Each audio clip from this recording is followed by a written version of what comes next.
Hello. This episode of Cinema Swirl was brought to you with the support of our backers at Patreon. Head over to patreon.com/cinemaswirl to find out how you can support the show and get some exclusive bonus content. Right, let's get swirling.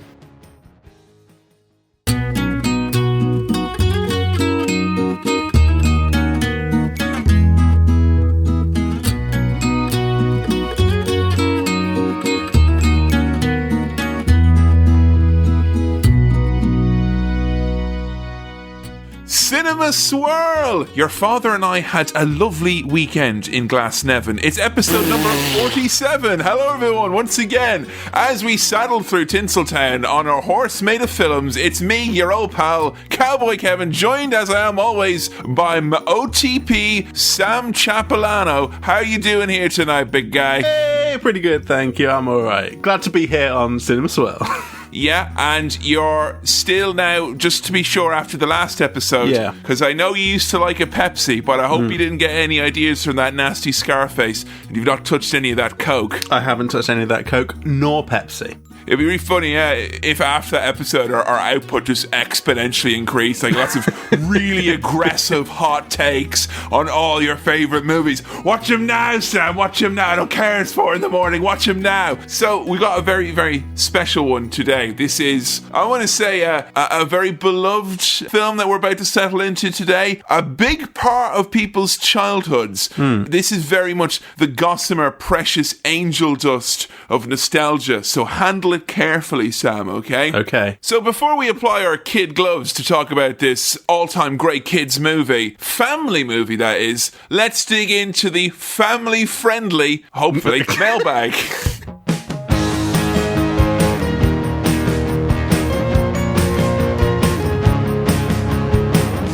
Now, you've made sure these are all fine for the children now, have you? Yeah, welcome to the mailbag. This first message comes into cinemaswirl@gmail.com. That is cinemaswirl@gmail.com. Oh, yeah, and you're in the mailbag. And it simply reads, "Fuck you, cunts." Oh, wait, no, sorry, I dipped into the rude mailbag. Ah, Sam. I'm so sorry. That rude bag. It's in the shape of a bollock. I told you not to look into it. It was one of Robbie Williams' worst singles, Rude Bag, but...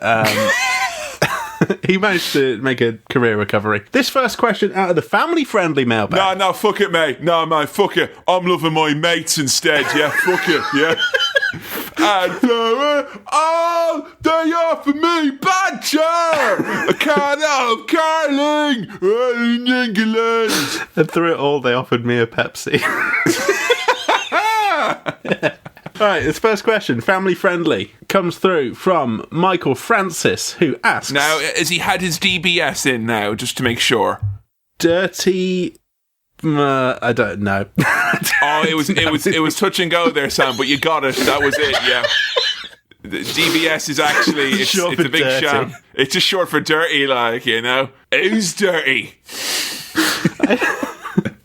What my brain was reaching for was Dirty Bastard Scan, which is not... And that doesn't mean anything. What does DBS stand for? Disclosure and Barring Services. Ah, okay. Close. No, it's not. I'm only kidding. It is dirty. Dirty Bastard Scan. Is. Yeah, no.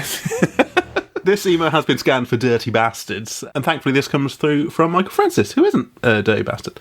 No, he is a clean, legitimate boy. Yeah, he writes, "Long-time swirler, first-time correspondent. You talked a lot about video game tie-in games when talking about The Warriors, The Godfather, and now Scarface, which got me thinking about the poison chalice of movie tie-in games. What are your favourite movie tie-in games in general, and your thoughts on Alien Isolation specifically if you played it, which I haven't, but I think Kevin might have." I've dipped my toe into Alien. I've played Alien Isolation for like 25 minutes, I think. It's one of those games that it's like PlayStation is like, do you want games? Like, yes, please. Have all the games in the world. Right. And you'll never play any of them or appreciate them. It was unfortunately one of those ones that I paid, as I said, around 25 minutes of. I will say, though, it had me on tender hooks, those 25 minutes. It was very, very good stuff. Is Alien Isolation a recent one? Or an oldie? Yeah, it is recent in the way that I'm recently a man in his 20s. Yeah. You even notice now, this is the point in time where we are in 2019, where we'd be like, recently. Yeah, like 2012, which was 7 years ago. And we all turned into skeletons. So it's not recent in that sense, no, I guess. But PS3, 2, 3? That was 4, I thought. 4? It was on. It could have been on crossover with 3 and a bit of 4. I don't know. But okay. Yeah. How dare you ask for 4, I hear you say. But that is what I got it on. 4? All I want was some fucking porridge, mate. I take gruel in a pinch. Just AAA games at me, like. In terms of my favourite movie tie-in games, I have very, very fond memories of the Sega Mega Drive / Genesis for our American listeners, or everywhere else apart from Europe. We just knew the cool words, like all these fucking other people. Like, no, Genesis is the greatest word because Phil Collins and our Lord Jesus Christ. No, fuck off, Mega Drive. Yeah. What are you going to do with your big cool console? I'm going to drive it. Stick some wheels on that Mega Drive. Sam, I tell you what, that Sega, it's a Mega Drive, that one is. I'll tell you what, like, it's too much console for me. Very fond memories of that console having some particular bangers in terms of movie tie-ins. Oh, yeah, there was a golden age, wasn't there? When, like, I remember things like fucking Toy Story, Aladdin, you know, the Lion King. Yeah. Those were my 3. Beautiful fucking games. Like, and that, I think, actually trained a whole generation of us to actually think, oh, okay, these can be good. And then when 3D got involved, I'm not sure what happened, but 3D seemed to be a real, like, jamming point for the movie tie-in games. Yeah. And then they seemed to, like, I think it's why movie tie-in games became such a crushing disappointment for so many of us, because we had been used to them being, like, you know, a bit of all right. Fond memories of Terminator 2 Judgment Day on the old Commodore 64 at the childminder's house after school, you know. Once we got into that 3D world, few and far between they are. Other than the ones which our friend mentioned at the start there, which we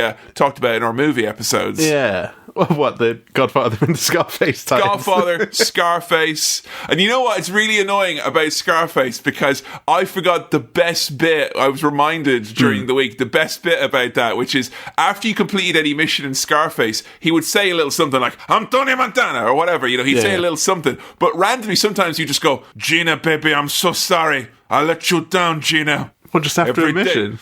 Every day I think about what I didn't do for you, Gina. I'm sorry. And it's like, all right, mate. I just cleared out this fucking drug house. I got some sick bonus fucking bullets and money. And now I'm all remorseful about my sister, who we clearly didn't give a shit about. What is this? Gross. Game-breaking bug it was, man. Rubbish. But no, those games were fun. Toy Story I remember particularly playing an awful lot. That was great. And then them fucking trains, huh? Those fucking wooden bastards. Oh, fuck them. I'm genuinely struggling to think of any, like, modern 3D movie tie-in that I have liked, apart from those 3. So the Warriors one might be, like, a pretty good one. Oh, Warriors I've never played is, it, like, though. You would love it. I mean, it's a genuinely fabulous game. But then, again, you're talking about random instances of, like, that. That's a game where it's, like, a franchise has been handed to, you know, a big games company, as opposed to, like, what seems to happen more often than not with video game tie-ins is that, I mean, they don't even make video game tie-ins that much anymore if you think about it. I mean, remember, like, the generation that was PlayStation 3 and Wii and Xbox 360. You know, if Iron Man came out in the movie, you bet your ass there's going to be a 3D third-person Iron Man game for all those systems. And then that just kind of, like, stopped. It was like, the movie's real. Like, it was used to be part of the media package. You'd have the guys out in interviews, you'd have the mobile wallpapers, the polyphonic ringtones, and the shitty 3D third-person action-adventure game. Maybe people finally kind of cottoned on to the idea that they're all bad, and there's, you know, the golden age is over, and they stopped selling well, because they must have sold well for it to even be an entertaining idea to do it. I read a thing that it was less to do with the actual like, they didn't judge it being successful by the sales of the game. It was the fact that if you're going into your game, your electronics boutique, your place where you can... That's a blast from the past. That's a blast. You're going in, your Or Prices, your Wellworths, your Woolworths, you know, all of these places. Going in there, and the idea is that it's a media bombardment. You know, Iron Man 2 is in the cinemas, and you've gotten the cereal, and Robert Downey Jr.'s on there saying there's fortified with vitamins and iron. Oh, so it's supposed to be like a media blitz. You're supposed to be... It is. It's like, oh, I'm in the game shop, and here's the game, and you know I'm going to be getting the game now. And I think once social media came along, it was like, oh, we can be engaged without trying anywhere near as hard. Okay. I can't think of any recent ones that into. You know what? I don't think I'd be such a skeptical Sally that I would say that I don't think it could be done. I'm sure there's probably ones that could be done. Been done. It's one of those things, like, whenever there's a Simpsons episode in recent years that's good, you do kind of hear about it. People say, no, actually, there is a good one in these recent seasons. It's actually really interesting. And I never go and actually watch it. No. But I just hear that, like, oh, that's nice to imagine. And who's telling me this? Who's telling me this? Oh, it's the person who's watched every episode of The Simpsons for the last 12 years. No, they're normal. They're normal. And yeah. And when you have food, do you fucking shove it in your ear like a fucking alien, you freak? There's probably some out there. It's interesting. I might look into it. Yeah, let's play Reservoir Dogs, the game, on PlayStation. Is that shit? I'm guessing that was shit. What do you think? Of course it was shit. Yeah. Not like Godfather Black Hand Edition, nothing like that. Which is an excellent 5-star game. Our next question comes in from Noel Phillips, who asks, any films you wish were converted to a TV series to really hash out some characters / storylines? Well, you said about Lord of the Rings, you thought perchance it might. I mean, if we do the other Lord of the Rings, that may make you double down on your theory, triple down even. But yeah, well, some of those longer films should be broken down into more episodic, easier to digest chunks with a nice start, middle, and end over the course of an hour, rather than over the course of 3 hours. You know what I'm saying? Oh, yeah, and I would say the same goes the other way as well. There's a lot of boring, in inverted commas, prestige television from Netflix, etc., which I feel has got, like, there's a good 2-hour movie in there that has been turned into 11 1-hour episodes. And it's somewhere between the 7th and 8th slow motion shot of people walking in sunglasses set to popular music. You think, maybe they didn't have all the ideas in the world for this one to go the full 10, like. Here's something really interesting that I learned about recently. I say really interesting, let's find out. Have you watched the Quentin Tarantino film The Hateful Eight? I have, yes. It's gone on Netflix as a series. Really? I think it's a 4-part series with some extra footage to pad it out a bit further, but they've divided it up into 4 kind of 40-minute chunks or whatever and put it out there as like a series. And also they've included the film as an option. You can either watch the film or you can watch it as a series. I thought that's really amazing. Kind of interesting. That's been cut by QT himself, then, has it? I think he's on board with it, or he's approved it, because otherwise it, you get the sense it wouldn't happen. Yeah. So yeah, that really was like, I was like, oh, that's interesting. They've a lot of movies that are a bit long in the tooth, but I think I'd approach it more from the perspective of movies where there seems to be so much of a rich, juicy world there that you would want it to be a series. Yes. Like, I remember, like, Fargo, when I saw that the first time, thinking, I'd love this to be a series. It feels like this is such a great... Have I got good news for you? Are you kidding me? What? Are you kidding me? They've got Tim from The Office in it. Are you kidding me? Are you kidding? And did William H. Macy bribe his children to get into college as well? Or is that a different... No? Okay, that's all right. The thing I jump to, and I jump to this for a lot of questions that we get, is like a Royal Tenenbaums type thing, because I'm a lovely hipster and I like me Wes Anderson, and I think some of those characters could benefit from a bit more time to just be themselves and, do some character stuff. Oh, yeah, and I would say, like, stuff like, Mean Girls, I'll expand that to as well, where it's like, what appears to be an obvious setup for a movie in 2004 is now just, like, that is surely, like, if that got pitched, it would be like, oh, no, make that 12-part, comedy series or whatever, I was kind of thinking Big Lebowski, but I think I'm actually wrong about that should be a series. But I think Coen Brothers, well, they nearly did a series, didn't they? Well, I'll tell you one thing about that. If the Super Bowl advert with Sarah Jessica Parker and the dude was anything to go by, it's that there's infinite tales to tell in the Big Lebowski universe, many of which can be monetized for great personal gain. So I think it's worth exploring. Like, I'd like to see what the dude makes of some of the great quality products on sale at Best Buy now, for instance. Now I'm thinking about adverts that have tied in with films in the Super Bowl, because there was a Home Alone one and there was a Ferris Bueller one. And there's a Seinfeld one. And let's not talk about that. And I've seen Home Alone and I've seen Ferris Bueller. And this kind of cutting back to them as adults, still kind of being the same character, I thought was really interesting. And that's the kind of thing I would like to see explored as a series, maybe. I don't think it would work as a film, but like some fucking weird web series with Macaulay Culkin as Kevin McAllister, or whatever his name was, still in his house. They did they've Cobra Kai, which is a series now, spin-off of Karate Kid, that's fabulous. Is it good? It is. It's a hoot and a holler. Okay. So yeah, I think there's some worlds that are too rich and too juicy, and you just want some more of those lovely character story morsels. I do like the idea of flipping it around. Like, I love someone to try and put all of Lost into like one movie and try and get it all in there. Because it's like, I love like this thing that they do now on a lot of streaming platforms, like things like Full Metal Alchemist and Death Note, which are these massive, very, very gamely, large animes. It's like, we can get that in 90 minutes, no bother. Just get rid of like the characters. Just boil it down to very, very, very simple plot. I guess with a lot of things, if you like, and I keep saying zoom out, but if you go back further enough, it tends to be quite a simple plot that you can explain pretty quickly. But there's just a load of gubbins in the middle. A lot of gubbin that you can, and here comes Kevin's favourite word of the week. There's a lot of gubbin you can jettison. There we go. Oh, I like jettison. Good word. I'm happy with jettison. It's a good word, isn't it? Yeah.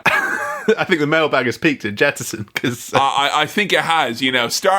Always leave it on a high. So, Sam, we're going to talk a little bit about a very, very well-beloved character, movie, childhood icon, etc. Sure. Not just for children of now and yesteryear, but yesteryear and the yesteryear before that year. What, if anything, do you know about MP? I'm talking about Mary Poppins. All right. Here's what I know about Mary Poppins. There's a new one. There is. There's a new one. I've not seen the new one. There is. I know it's got Lin-Manuel Miranda in it. I'm not sure much else about it. I know that Mary Poppins has an umbrella and she can fly.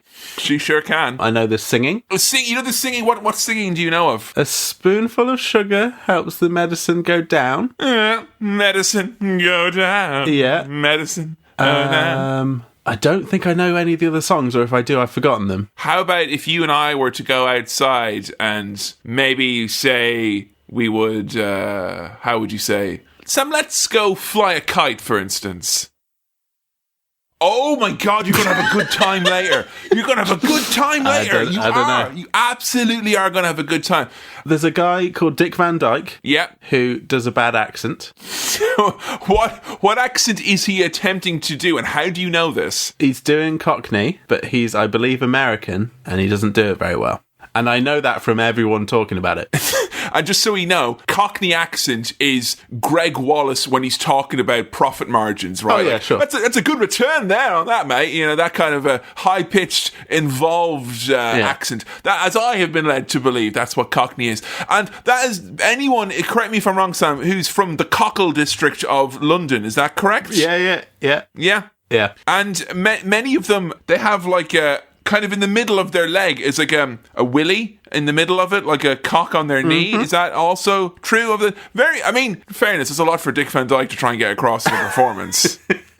Vocally, it's quite difficult to convey that you've got a willy on your knee. Do you know Dick Van Dyke from anything else? No. You've not seen Diagnosis Murder then? No. Oh, Sam, you're going to have a great time later. So he is American, assumedly, right? when you go to watch Diagnosis Murder. He is an American man. He is an American man, okay. That is true. Right. He's an American man that led me as a child, when I used to watch Diagnosis Murder on my summer holidays, think that my dad wasn't really doing much because my dad was a doctor who elected not to solve murders in his spare time. Like, say, is people dying, Dad? What the fuck, like? No, you go with your fucking illness. The worst illness is murder. I'm just saying, yeah? Very, very short recovery time from that. If I try and think about plot to this film, I think Mary Poppins is a nanny. I mean, you've seen the episode of The Simpsons. I mean, it's not beating around the bush. I mean, I have, but I can't remember it that well. Sherry Bobbins? Yeah, I remember kind of broad strokes, comes in to sort out the unruly children, and she gets kind of just fed up with them and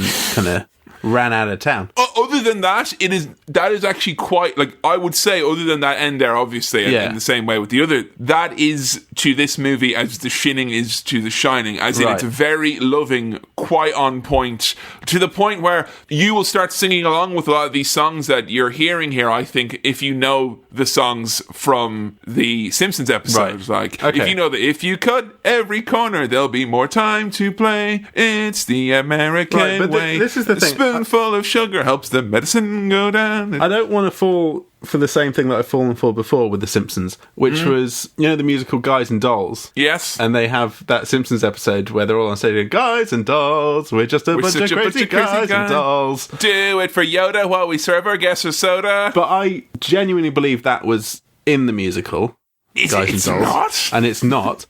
And did you go to Guys and Dolls and have a really rubbish time? That I worked at a theatre, and there was a production of Guys and Dolls, and I was like, they haven't done the main song. Bring out Mark Hamill.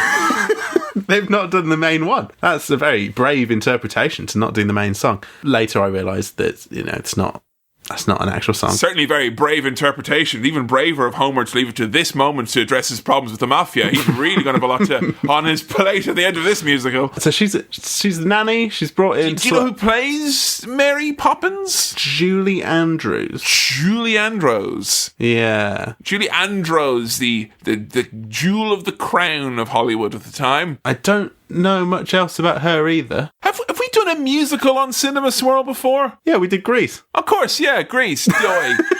I mean... But that was the first one, and this is now the second one. Oh God, it's so weird these are technically the same genre, like... Yeah, I mean... Are they very different? Well, like, I obviously had a tough time with Grease, like, to the point where I was worried I tainted your enjoyment of it, like, You seem very enthusiastic about Mary Poppins, though. Well, I'll tell you about Mary... I didn't watch Mary Poppins, like, at all through my childhood, like, just zero, absolutely not. I was never, like... I liked the modern Disney stuff when I was a kid that was coming out. I loved, like, Hercules and The Hunchback of Notre Dame and all these ones, which apparently was actually quite a dark period and a downturn for the Disney studios. The post-Lion King slump, like. But I was mad into all of that, and even though I was into a lot of that Disney stuff, the modern Disney stuff when I was a kid, there was a lot of Disney love in my household. No. It wasn't like, oh, you have to watch Mary Poppins, you have to watch The Aristocats, you have to watch Lady and the Tramp. A lot of these movies I didn't actually see until much, much later. Right. And I didn't see Mary Poppins until like a year ago, and then Joe showed it to me, because it was a Sunday afternoon, and Joe was like, you know what, this is a Sunday afternoon movie, tea and cakes, this is the type of movie. Now, you're not watching it on a Sunday, but I would suggest some tea and or a cake brackets,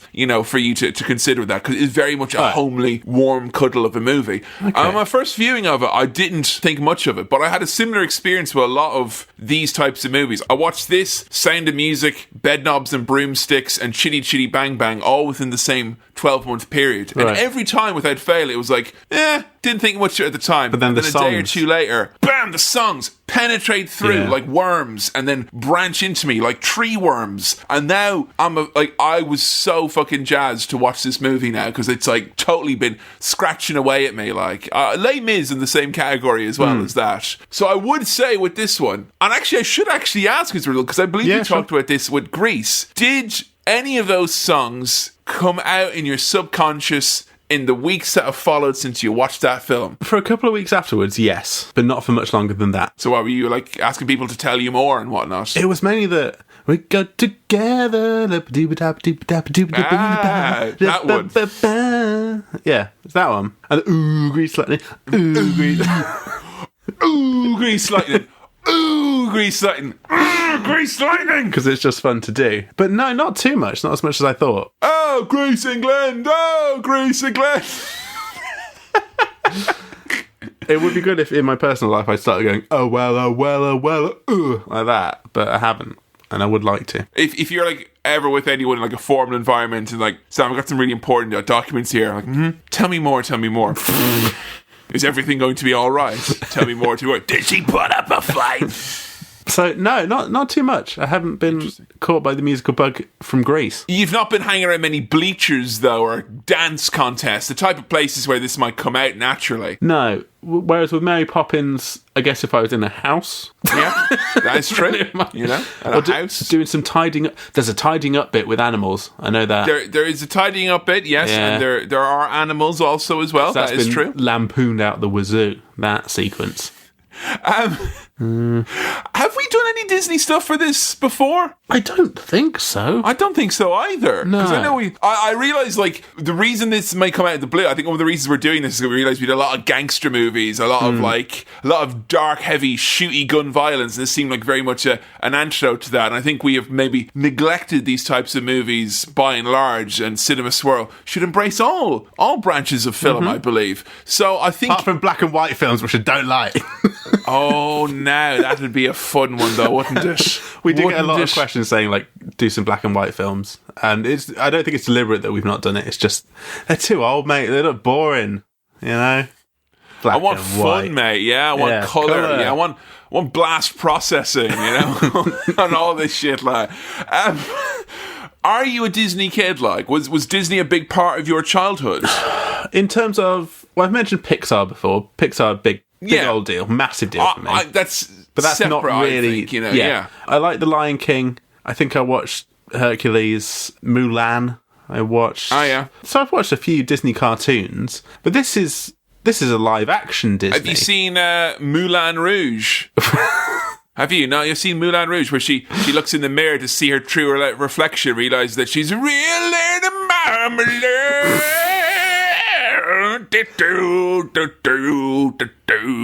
We'll add it to the list of good, excellent, very good, very good.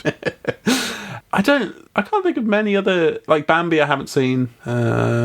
But I'm still thinking cartoons. Whereas Disney is not just cartoons, is it? No, it's not. Like oftentimes it's live action stuff with cartoons in it as well. Yeah, maybe not. Maybe I've not had that much Disney content. We've not had any on here. I mean, have you much appetite for family films? I mean, it's very, very often is the case. I'm sure there's going to be a lot of really interesting people who are going to think that listening to this episode is going to be beneath them because it is about a dumb, boring family movie, man. And, you know, I was just going to wonder if... I'm one of those people, mate. But, like, there are people out there who, like, kind of, in a bid to adult up and to separate themselves from their childhood and stuff like that, they're very anti-kids stuff and anti-family movies. I admit, in my early 20s, I would have been very much the same way and disowning a lot of the cutesy and whatnot. But cutesy, wholesome, whatnot, does a spoonful of sugar help the medicine go down for Sam Chaplin? As a man who still uses L'Oreal Kids and has chewy multivitamins every morning,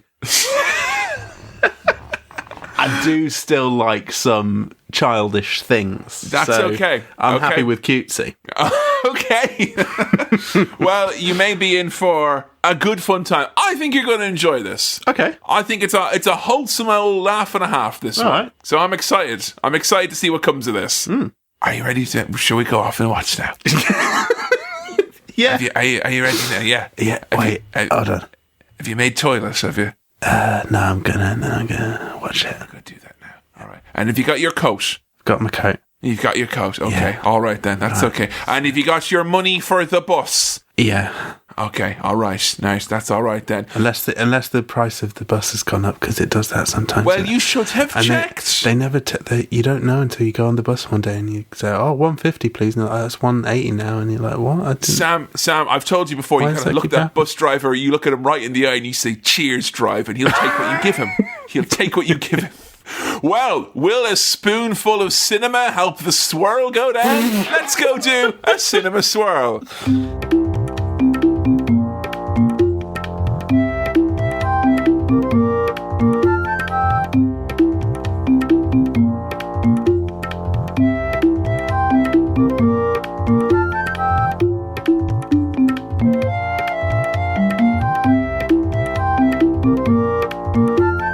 Chim chimney, chim chimney, chim chimney, chiroo. It's right, it's only Mary Poppins, and we're back after a lovely jaunt back through foggy old London through the eyes of a suspected fascist in Walt Disney. Sam, how did you get on with jolly old English Mary Poppins? I had a nice time down in London town, so I did.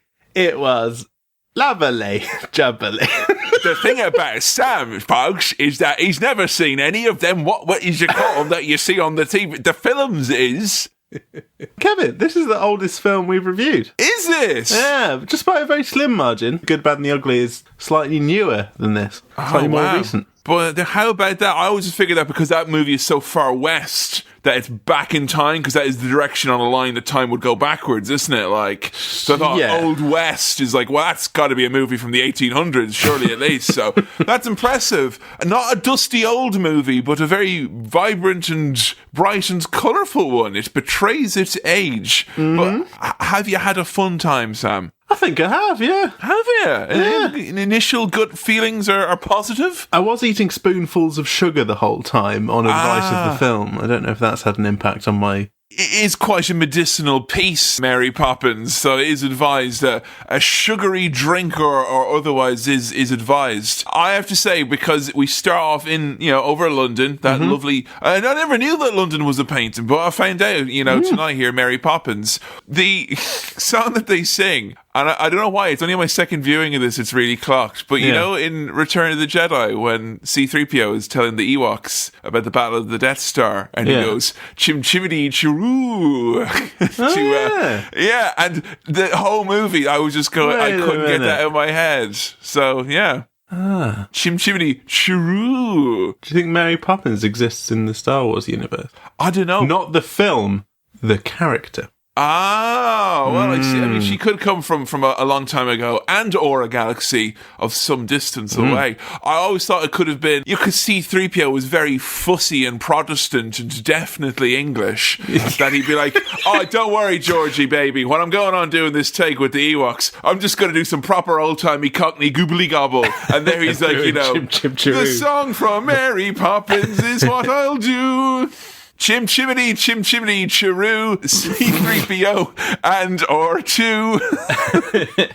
Kevin, this film is so old that the Disney logo is not the Disney logo yet. What is it? It just says Walt Disney. It doesn't have the castle and the whole thing. The castle built of pure light and imagination. Yeah, like we're pre the Disney logo. It doesn't have the Disney font. It doesn't. It's a bygone era. You would need to be told, I would say, in some respects. Hang on, you're only in the Magic Kingdom, mate. And fair on them to Disney, to the restraint, because I watched this on Blu-ray, and the restraint not to put that thing at the start. The really intense, the high-def model. I know what you mean.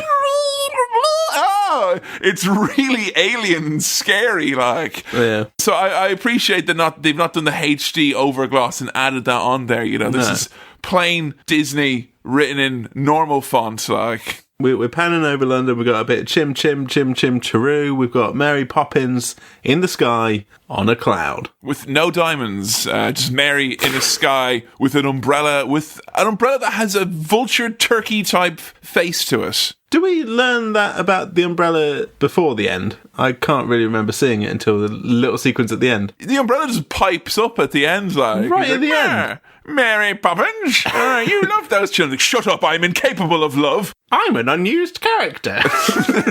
I bet they had loads of shit planned with him, like, whole toy line. Yeah. All the kids are going to be having umbrellas. There was a lot of rain Test forecasts. Audiences didn't respond well to that character, so they just No, and unfortunately you didn't get to see Disney preempting the whole rap craze with the rapping umbrella, which was set to debut here in Mary Poppins, but it went by the wayside, so there you go. They had the sliding down the banisters, but they didn't have the actual rap singing. It's a real shame. Can we talk a little bit about our main man, DVD, Dick Van Dyke?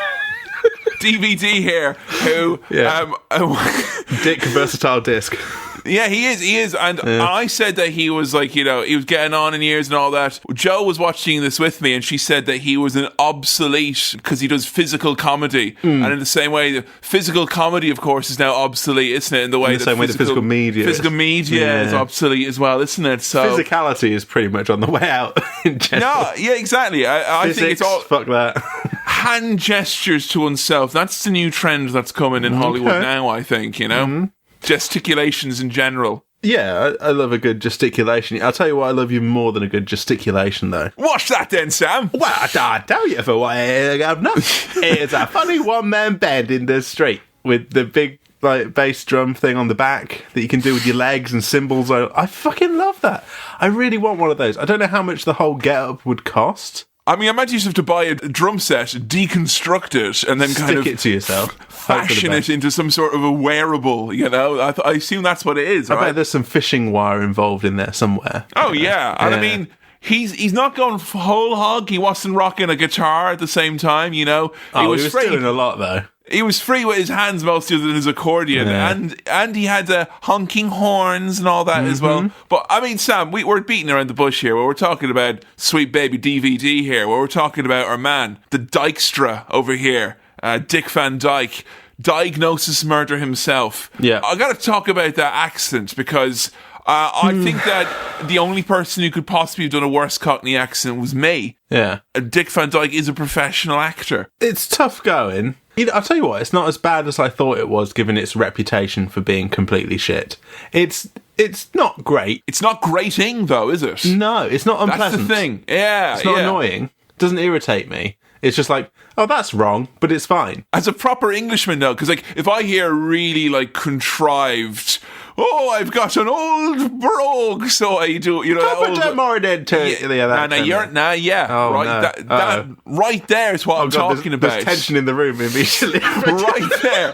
I was going to give an example. I didn't need it, like, you know when people say really like small. Oh, what you mean like this?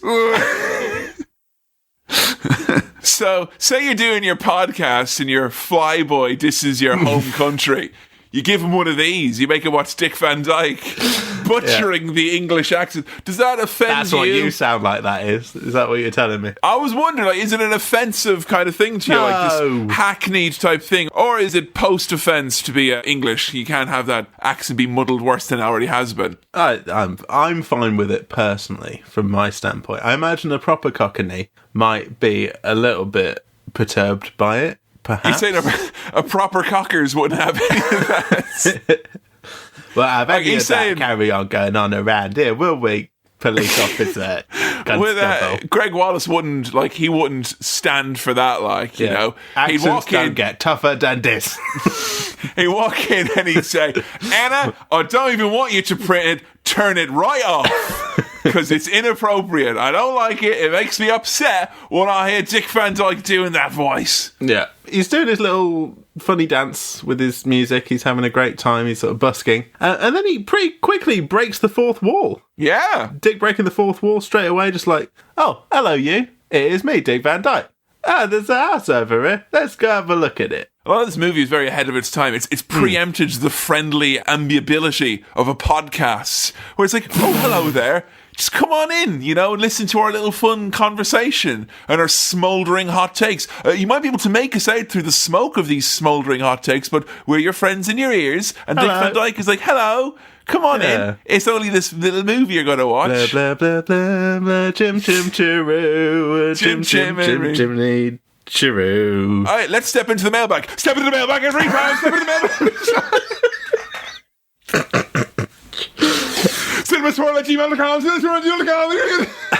But here shows us that there's some lad who likes to keep his house ship shape. But we pan up and the house at the top is in the shape of a ship because he's an old sailor or something who likes to fire cannons off his ship house. I'll tell you what, mate, right? Built like a brick ship house.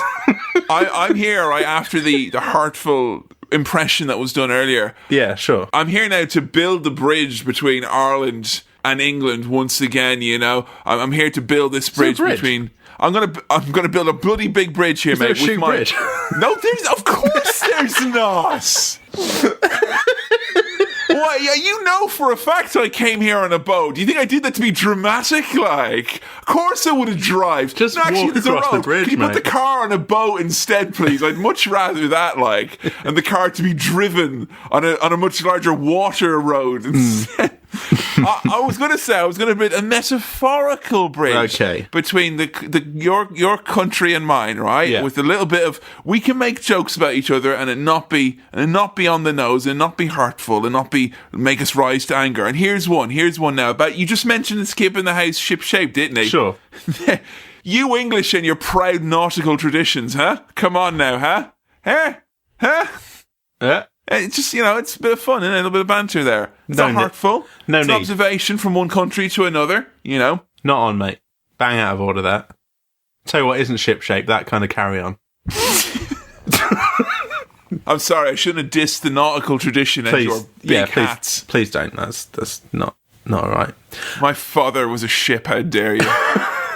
The children are bad, all the nannies are leaving, every nanny quits the job because the children are bloody menaces. Yeah, Cherry Tree Lane is home to a most unusual type of creature, 2 foul brats, who give the impression throughout of being very normal, well-adjusted children, but we don't really do anything dickish at any point in this film that we see. We just hear about their antics. Other than some, honestly, Sam, some quite frankly shocking passive-aggressive letter writing later on in the film. Well, sure, yeah. Other than that, they're dope. But we have it on good authority from the many nannies who have seen their way out that these kids are indeed rotters. But what will I tell the master about the children? Who will take care of the children? Don't leave, nanny. Don't leave now. Please, well, I have no time to think about this at all because I'm going to sing a song about votes for women. How fun. Yay.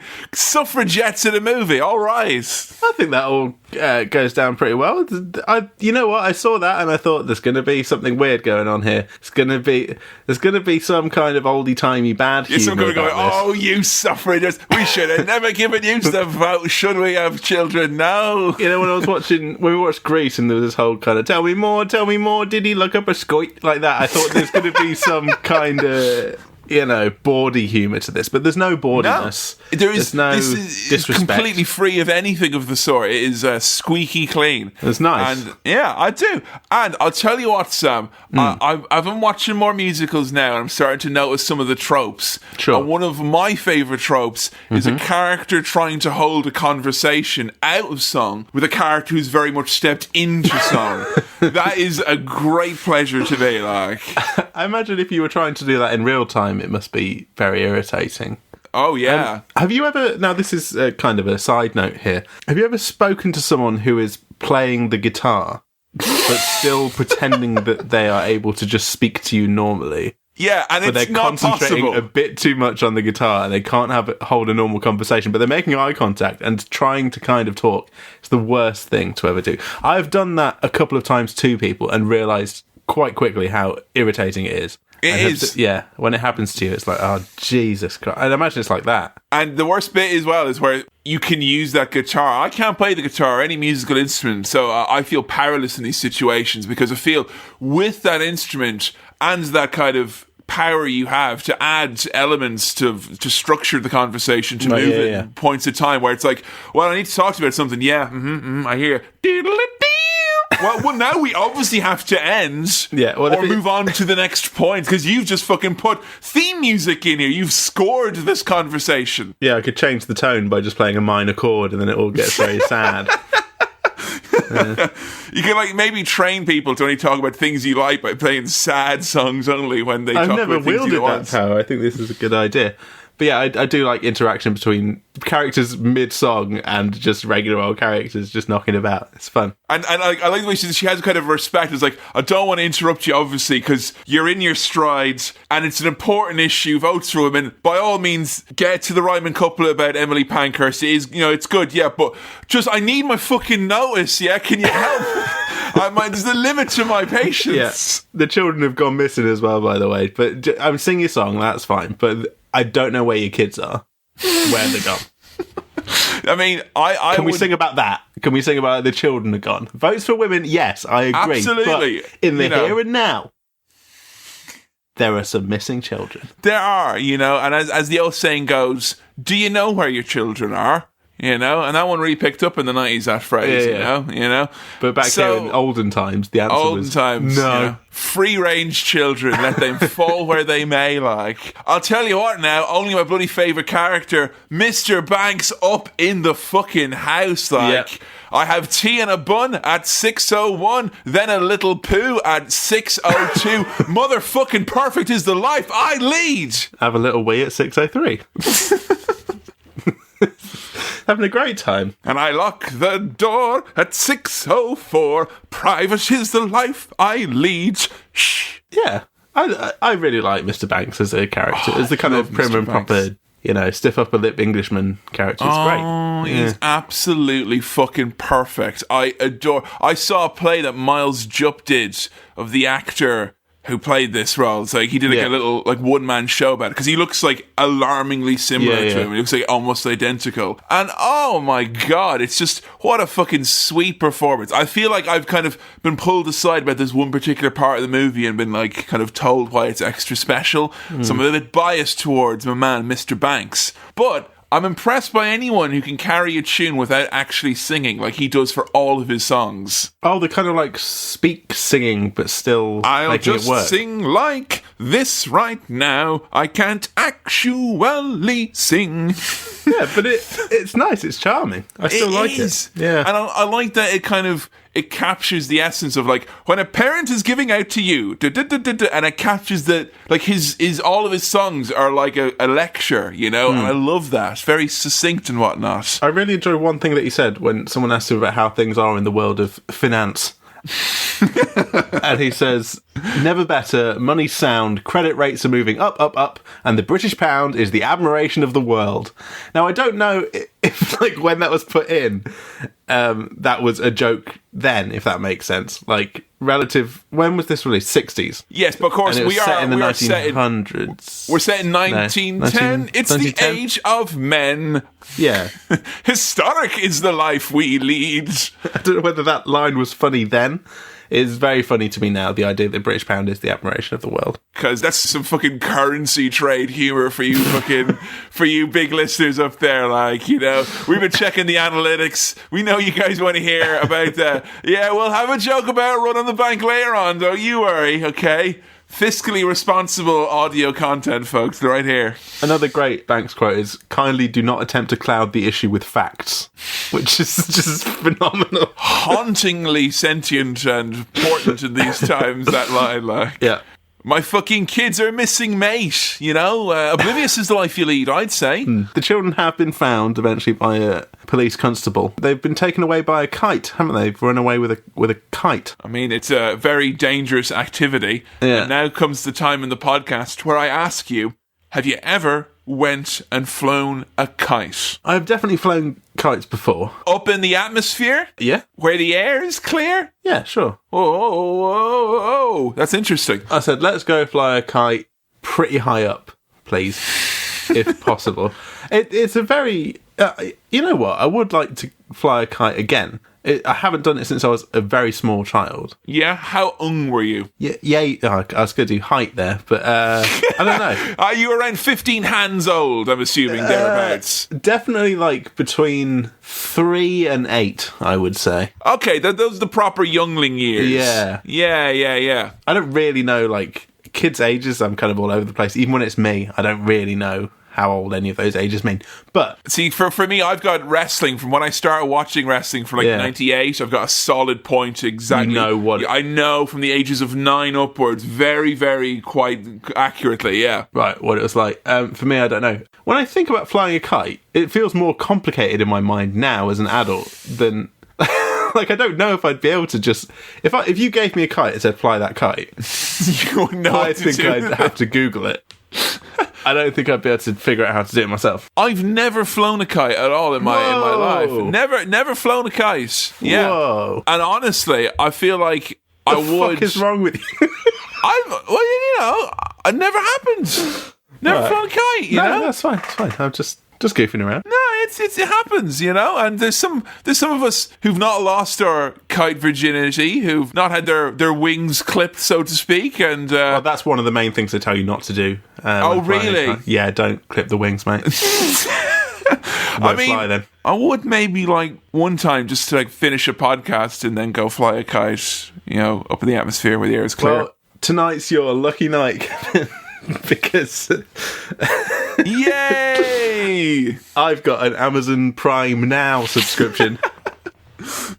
Which brings us to today's sponsor. The only reason I would get that is if the man in the bike who was coming would fly the kite behind him and he'd get to enjoy it as well and he'd have a fun time. That'd be nice. So, in his impeccable smoking jacket, Mr. Banks makes it clear and known that he wants a firm nanny to help preserve the purity of the British race. Yeah. And no, more or less on the lines that he thinks that it's the nanny's job to ensure... Wait, what did I just agree to? I just went, yeah. Oh, wait, what? Yeah, wait, what? Mate, but I'm all about my British values, mate. Yeah. He says that he wants, a nanny to ensure that, the kids are brought up with a firm hand, and because it's the future he says it's the future of the empire. You run a house like you run a bank, with precision. All right, mate. If that's the empire, watch out for the real world, because that's the Rebel Alliance. You know what I'm saying? I like to think that the empire was not brought down by just one particular kind of, it was a rebel alliance of everyone ganging up on yous, huh? Look, he's now, huh? That's me told. Yeah, don't do the voice ever again. Kevin, how do you feel about the pronunciation of advertisement? I love it. I do love it. I would never use it myself unless I was being silly, which I have been known to be at times, and pick a strange way to an advertisement, though. Oh, I might try sneaking it back into my regular dialect. I don't know. I don't know if I could get away with it. No, I think you should pop that into rotation. Absolutely, Oh, what's an interesting advertisement in the newspaper? All right, Sam, you got a new phrase. No need to advertise it so much in my fucking face, yeah? The kids have written their own advertisement now, and Mr. Banks is miffed. He's surprised that there's this. He reacts kind of quite horrified. You've written an advertisement, but you're not advertising executive. You're tiny children. How would your tiny hands pick up the phone with which to read the Times? But they've written their advertisement in the form of a nice song about having a nice nanny. Yeah, and it's like, if you want to be a nanny, you must not be funny. Oh, they're so saccharine. Honestly, my teeth hurt with these kids, and they're fucking piercing blue eyes. Oh, well, they're very blue, those eyes. I feel like the kind of saturation on this film has been turned up at certain points, because those eyes are blue. At certain points, their eyes really upset me. Really kind of got me on the hard end there. Essentially, though, Sam, their letter really comes down to three things. They want songs, treats, and meats. That's what the kids are after. Sure. And also, our nanny must be pretty as well. All right, kids. Jesus. All right. Because you've had some offensive-looking people in this house, and we will not tolerate it. No ugly nannies. We are the future of the empire, and our needs will be obeyed. I'll tell you who's not having any of that. Oh, George Banks. Uh-oh. Nuh-uh. Tear it up, put it in the not a flame fire, just rest it on the fire. He's proper. He's like, you may think it's grand, but I will be firm of hand. He's very, no, you're not allowed to interfere in the world of adults. I can rhyme too, children. It's not, I fucking rattled out a whole bunch of them. 601, 602, 603. Where the fuck were you? In the park? Oh, you can't. Yeah, I was at the bank investing in railroads.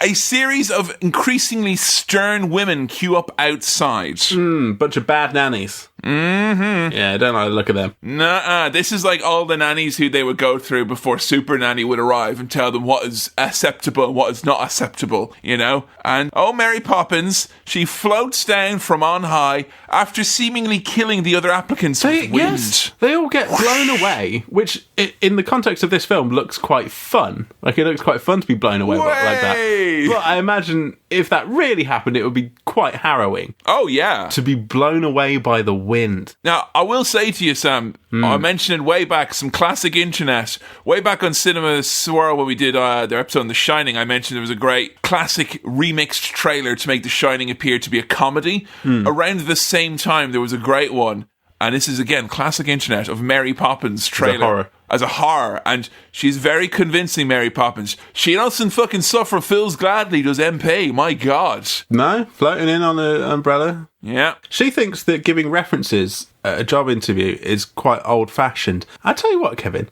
I do agree. Do you? I do agree. And that is why I believe I should have the post that you are advertising.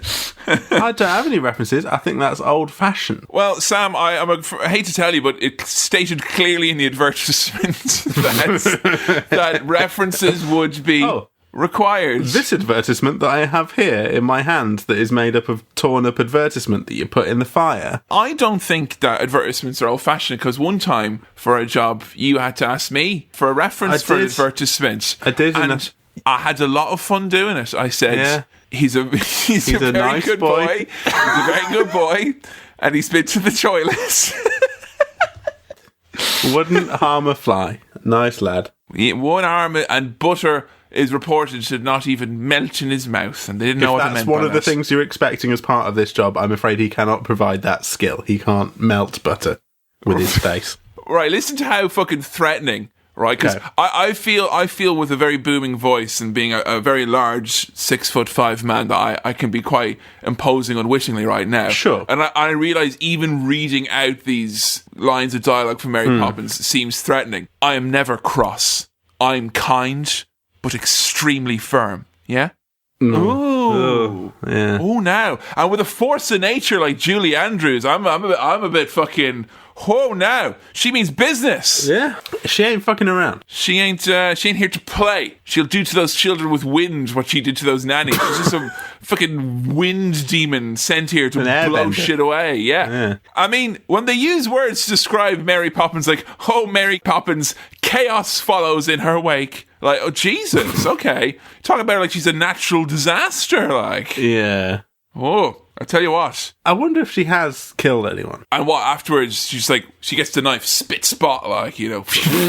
That's it, like, you know. And she hides the body in that carpet bag, like, just puts it in, and it's like, you know. A spoonful of sugar helps this poison go down, yeah? Mrs. Poppins, we have it on good authority that you killed 2 children in this apartment. We saw you at the scene, loud voice, but your officer, there are only cartoon chalk drawings on this floor. I don't know what you're talking about. The bodies have disappeared into the nether realm. Mary Poppins has got some sick gimmicks here. Yeah, like saying, the job is mine. Yeah. Fucking end of discussion.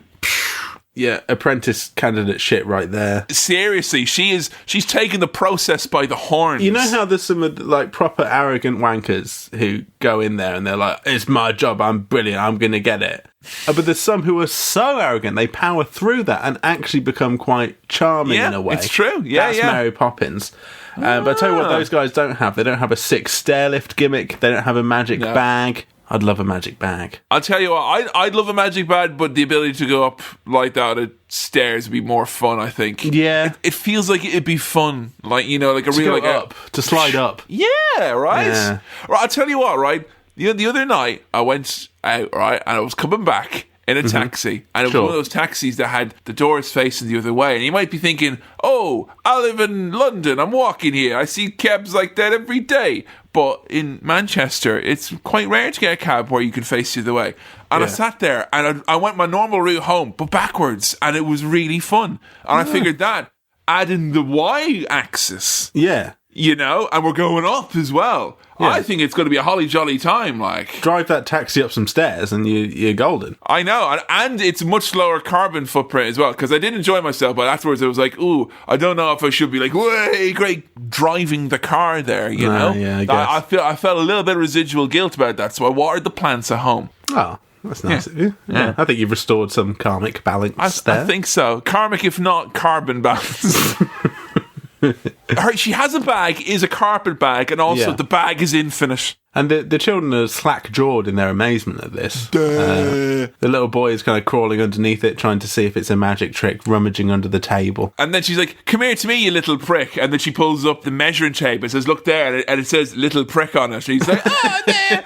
And come here to you now, you feckin' gobshite. And then she pulls it up. And lo and behold, it says... feckin' gobshite on it. And then she goes, sure, I'm Mary Poppins. I'm practically perfect in every way. And she has that as well. This does all feel like she is a magician, both in the sense that she can actually do magic, and also she is acting a bit like how I imagine a magician would, like a stage magician would have that kind of... lots of bamboozlement, isn't there? Lots of tricks. She's very tricksy. She's very tricksy, isn't she? I'd like to see Mary Poppins get loose with a set of cards. I'm sure craziness will ensue. I think in the reboot, Mary Poppins should have been played by Penn Jillette. It would have been a challenging role. Yeah. Who is this? Like Emily Blunt, is it? Yeah. Yes. Yeah, Emily Blunt. Yes. Alarmingly good. Me and Joe watched it. I loved it. I absolutely loved it. But then again, I didn't have any of the childhood nostalgia. Yeah. With it. I was just like, yeah, it's a sequel to the movie I saw last week. So it's not a reboot, is it? No, it is a hardcore, straight up sequel. And if you're big fans of the extended Mary Poppins lore, that little boy, as well as being a big feckin' Aegis, also grows up to be financially irresponsible. So, it altered my viewing this time, thinking like that boy goes on to really put his family in financial jeopardy. If he'd have invested that tuppence, as he was advised by, let's face it, financial advisors, he would have been fine. And instead, like in the second one, it's kind of like, oh, we need to renew our mortgage. Interest rates are going up. He's like, I'm going to buy like £200,000 of bread instead. Imagine these days getting free financial advice and not taking it. Right, unbelievable, Shocking. Sam. Unbelievable. What a precocious jerk that look is. So Mary Poppins has got a couple of ways to deal with the doldrums and doldrums of the boring day-to-day, a.k.a. doing chores and jobs, because jobs are just games in disguise, She's Sam. pretty much doing a TED talk about gamification here, isn't she? She is, yeah. She absolutely is. Yeah. But she doesn't really provide any kind of hot tips here. She's just like, enjoy it, and you'll enjoy it more. A game, you know? Yeah. A spoonful of sugar makes the medicine go down. This song was about polio.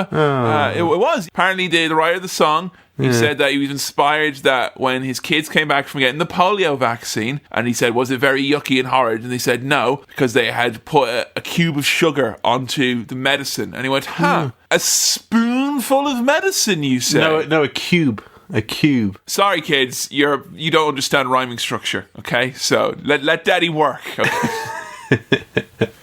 And that's why the kids got no credit for coming up with the idea. She has this whole speech about, make it a game, enjoy it, it'll all go, by much easier. Yeah. And that's all well and good when you can snap your fingers and magically make a bed.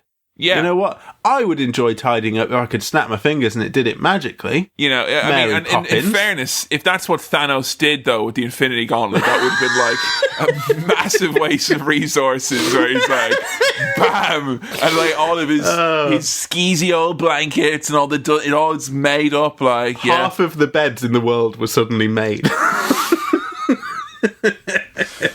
Oh my God, like, it was widespread chaos after that happened, of course. Now, are there any, I'm assuming from your Schreckliche tone of voice here that you do not subscribe to the belief that, I was being German there, saying terrible. Oh, I thought you meant like, get out of my swamp, kind of thing. I wonder if because Schrecklich means terrible in German, that like... Schreckliche. Everyone's kind of a little bit like, no, I don't want to see that movie. It doesn't seem like... Somebody once told me that word, but I don't think it went Sam, in. are you going to go see Terrible 2 with me this weekend?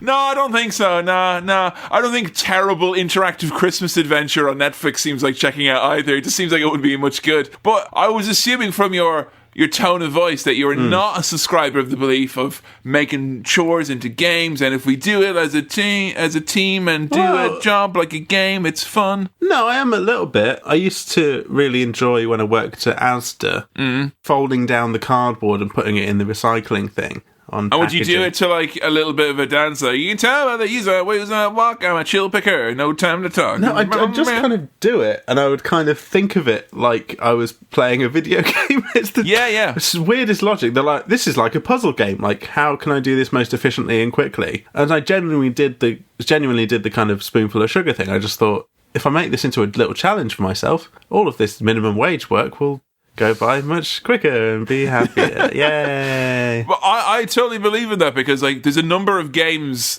that spring to mind that have very satisfying feedback of like both sound effects and visuals. Like Yakuza Zero's got a really great hostess bar game where it's like and like all these great like ding.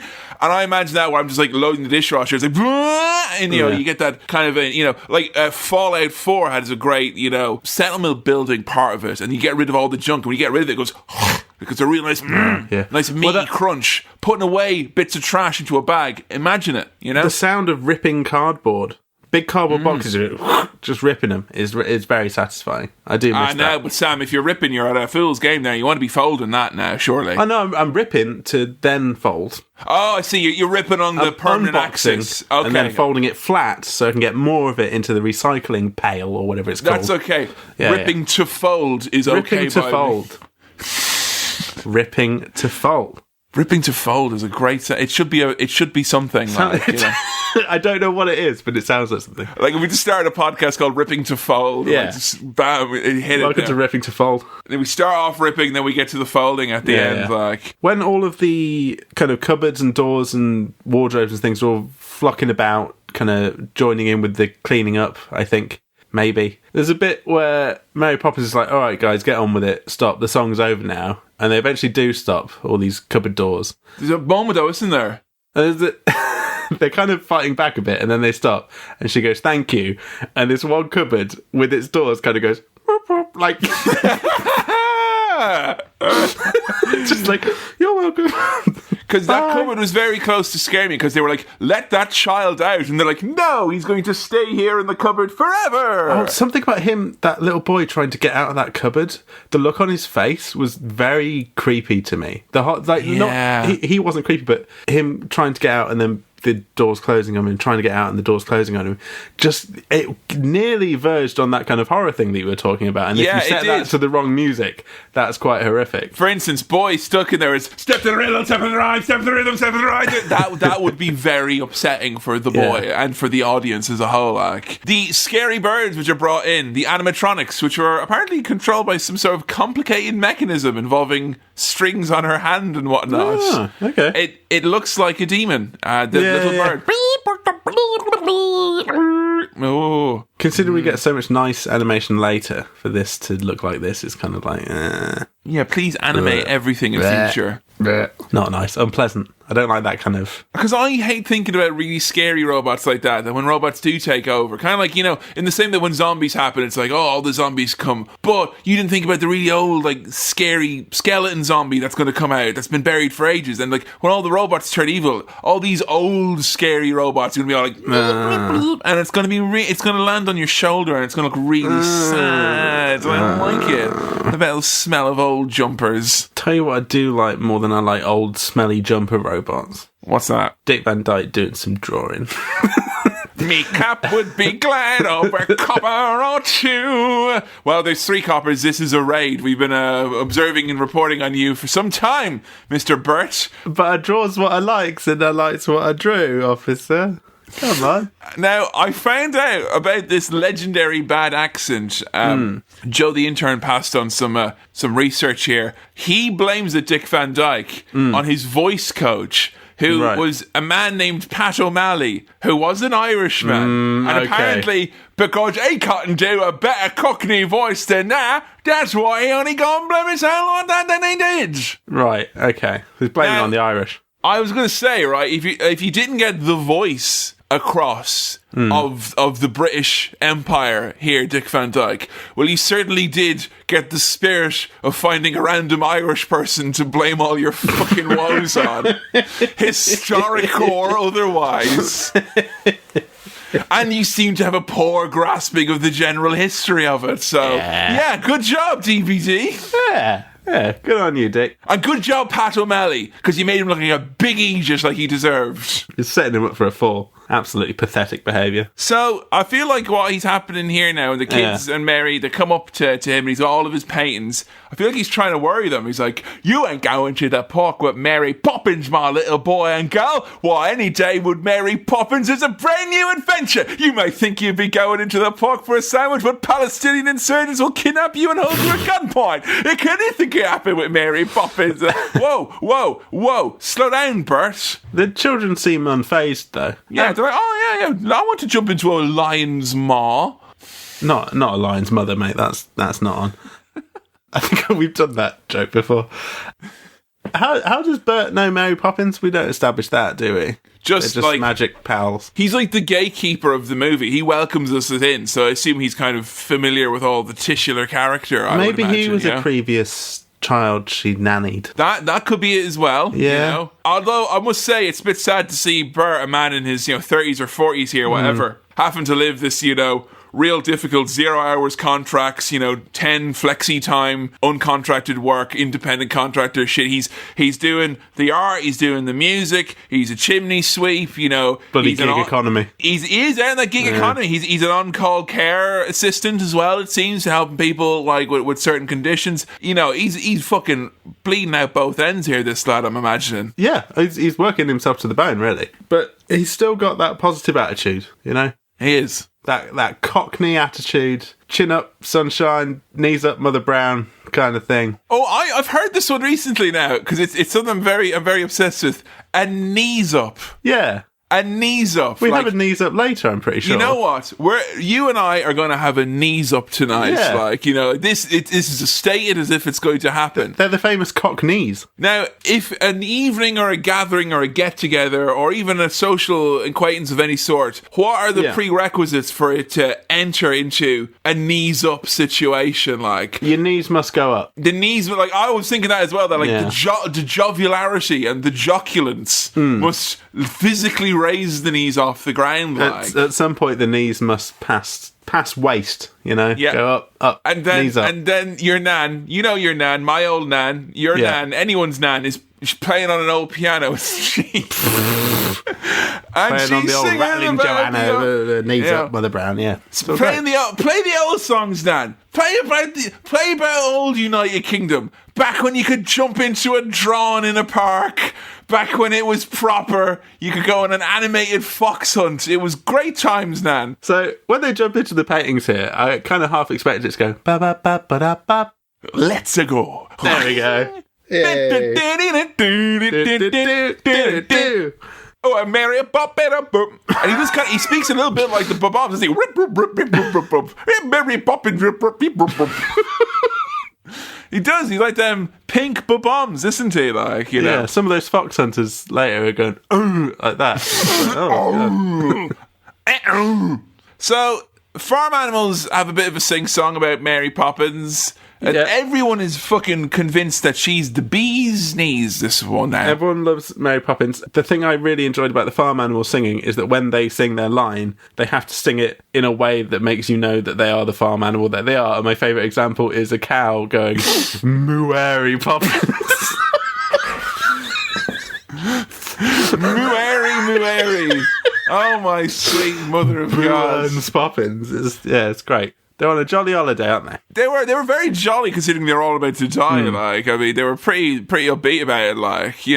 If the animals from Animal Farm would stop fucking moaning about their socialism and instead had a bit of a fucking, bit of a knees up like these farm animals, it would have been all right. It'd be quite difficult for a cow to have a knees up, wouldn't it? Yeah, and the knees go that way. We got some great lines in here, such as a jolly holiday with Mary.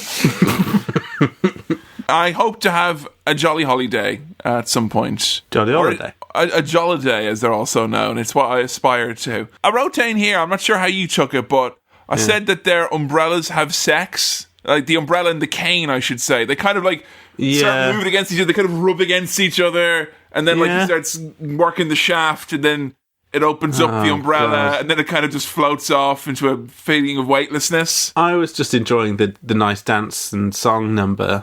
But you were having to, with your filthy mind. I was fixated on whether or not the cane and the umbrella both came to a satisfactory conclusion to their intercourse. That was what I was wondering about. Chim chiroo. I was thinking that umbrella might be a selfish lover. Perhaps. I'll tell you what, Kevin. I love the costumes and just the look of this whole sequence. Oh yeah, very vibrant. It's very vibrant. Good. Very advanced effects for the time, I think. I don't really know how they've done some of this back in the 60s. As far as I know, a lot of this old 60s stuff, they literally painted and rotoscoping. Rotoscoping. They literally did it on the film, which is insane to think about. Because, we were gushing about Who Framed Roger Rabbit. Oh, shit. Okay. Yeah, I'm not sure to the exact science of it, but all I know is that it looks awesome here. It probably took ages, but looks great. Yeah, absolutely. God, it is this movie came in the 60s. It is fucking 50 years old. Jesus. That's so fucking old. Yeah, big old. Big old. The waiters are penguins because they look like waiters. They are, and they're almost like kind of to an alarming degree in favour of Mary Poppins here. Penguin says, "You are our favourite person." It's just establishing that Mary Poppins is great, you know? She is. She's like, but like, it's kind of like there's a quite like an almost like you would get with like a dictator in an autocratic society where it's like she comes in and she's like, I am great, never question me, I am perfectly brilliant, and everyone's like, Mary's great, isn't she? Right? My favourite person. And what's Bert but fucking the state propaganda, the mouthpiece there. Mary Poppins is the greatest. Yeah, all right. The fucking the proletariat masses will rise above this, Bert. I mean, there was a tap dancing number with the penguin. There's a lot of dance numbers here. I knew there'd be song numbers. A lot of dance numbers as well. Something I've realised about myself as a person, and I realised this from watching Britain's Got Talent at some points in my life, is that I can only really stomach dancing for about 2 minutes at a time. What, any dancing? Mostly, yeah. I mean, are you including the wide realm of interpretive dance? I am, yes. Wow. I think you've not given enough dancer enough dances. Maybe not. Like most difficult and maligned to understand bits of physical fucking performance. It's way bigger than any of us realise. I know it's difficult. They dance about all sorts, Sam. It's one of those things where I'm like, I appreciate what goes into it, but I struggle to be entertained by it for very long. And no one loves a boogie more than Sam Chaplin, folks. I enjoy it for a bit. Yeah.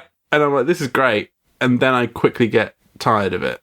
Oh, I don't know. Our choreography. Kind of like fireworks. I fucking love fireworks for 2 minutes. Really? And you get bored of fireworks? It drags a bit. Have you seen the video of all the fireworks going off on like the 4th of July? Like, it's like the Los Angeles 4th of July fireworks celebration. They all go off at once by mistake. It's just like sun appears. And it's like, that's perfect for me. That's what I want. That will get you back into fireworks, you know? Done. Yeah. I'm totally enamored with fireworks because they're illegal in Ireland. Right. So I'm like kind of like, I never got to see anything sparkle in the sky unless it was a pre-approved visual arts performance in the Galway Film Festival or the Galway Arts Festival or whatever, like. So I got to see very few. But you, child of Great Britain, like, meh. I have seen all the sparkles in the sky. Like, meh, I'm not entertained anymore by these magical chemicals. Their sole purpose in life is whimsy. I am bored of these, Mama and Papa. Let's go home. I'm not having these anymore. No, there shall be no more fireworks today. For I am bored. There are quite enough of those. Quickly, bring on the dancers. Let's try and keep them entertained. No. No. Oh, I say, chaps, let's go hunt that Irish fox. Yes, let's. Blazing big horrors. Sure, they're only after me skin. Me Irish skin. Me brogue. Me Irish red fox brogue. It's misha on Shunnock Bug. I think Dick Van Dyke insisted that the fox would be Irish after his debacle with the voice coach. I think so, yeah. I haven't been a real clumsy idiot, like. Get that O'Malley motherfucker, like. Yeah. Let's really drag the name of the Irish through the muck. By the way, I said, I am the small fox. Oh, that's nice. Which is good. Can you say it again? It's misha on Shunnock Bug. Bug! I like Bjug. I wish I gave this whole thing more of a chance and had developed my sense of enjoyment for funny sounding words and noises and whatnot. Because it's a great guttural tongue, is my old Irish tongue. Yeah. It's got all sorts of great noise. Guess what a wizard is? Dree! It's great! That's just objectively great, like. It's fun. Yeah. I take back everything I said as an angry teenager. I should have been in 10 of those classes a week, man. It should have been. You're a fool. I have. I wasted that opportunity. Think of the content, Sam. So the fox hunters, the naughty Tories, they all fall into water, and it's funny. Now that's why, you know what? That's why we should bring back fox hunting, just so they can all make a right pig's ear of themselves. And like, way, and then all the foxes will laugh at them. Then re-ban it. Then, Kevin, you know what I'm going to say? I'm going to say that I support fox hunting as long as it is in a cartoon. Well, Sam, I think that Jamie Foxx as an actor has given us so many great moments. I'm very worried that someone will clip out the thing of me just saying, you know what, Kevin, I support fox hunting, and just upload that to YouTube on its own as this little thing. Yeah. And then Jamie Foxx will be here saying, care to explain, I'm sorry, Mate, Jamie. I was in Collateral. I do not expect to become collateral damage. Collateral's fucking great, by the way. In it. Oh, I love Collateral. It's good, isn't it? So good. Very, very good.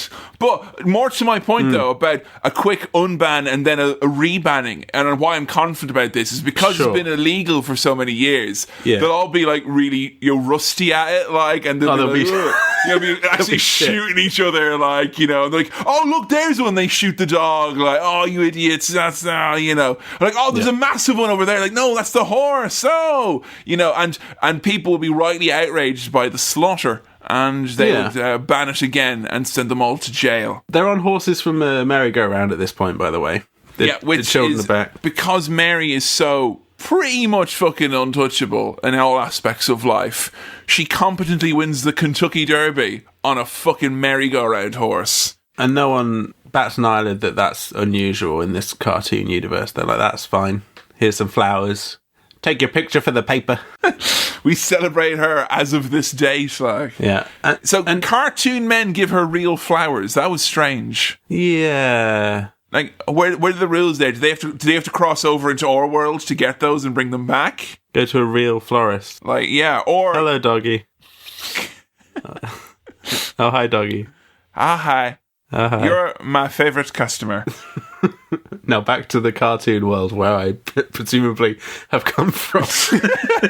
That's what's happened here, Hey, we get that famous word that I forgot, but I obviously knew was in this. Well, what's the word? Supercalifragilisticexpialidocious. Absolutely spot on. Bobby Dazzler, 5 stars award. Good job. What's the next line? Even though... Something quite atrocious. Mary Poppins is the best. Mary Poppins is the best. I think at some point in my childhood I learnt supercalifragilisticexpialidocious. Oh, really? And then I learnt anti-disestablishmentarianism. Oh, that's a good one. Which was the actual longest word at some point, I think.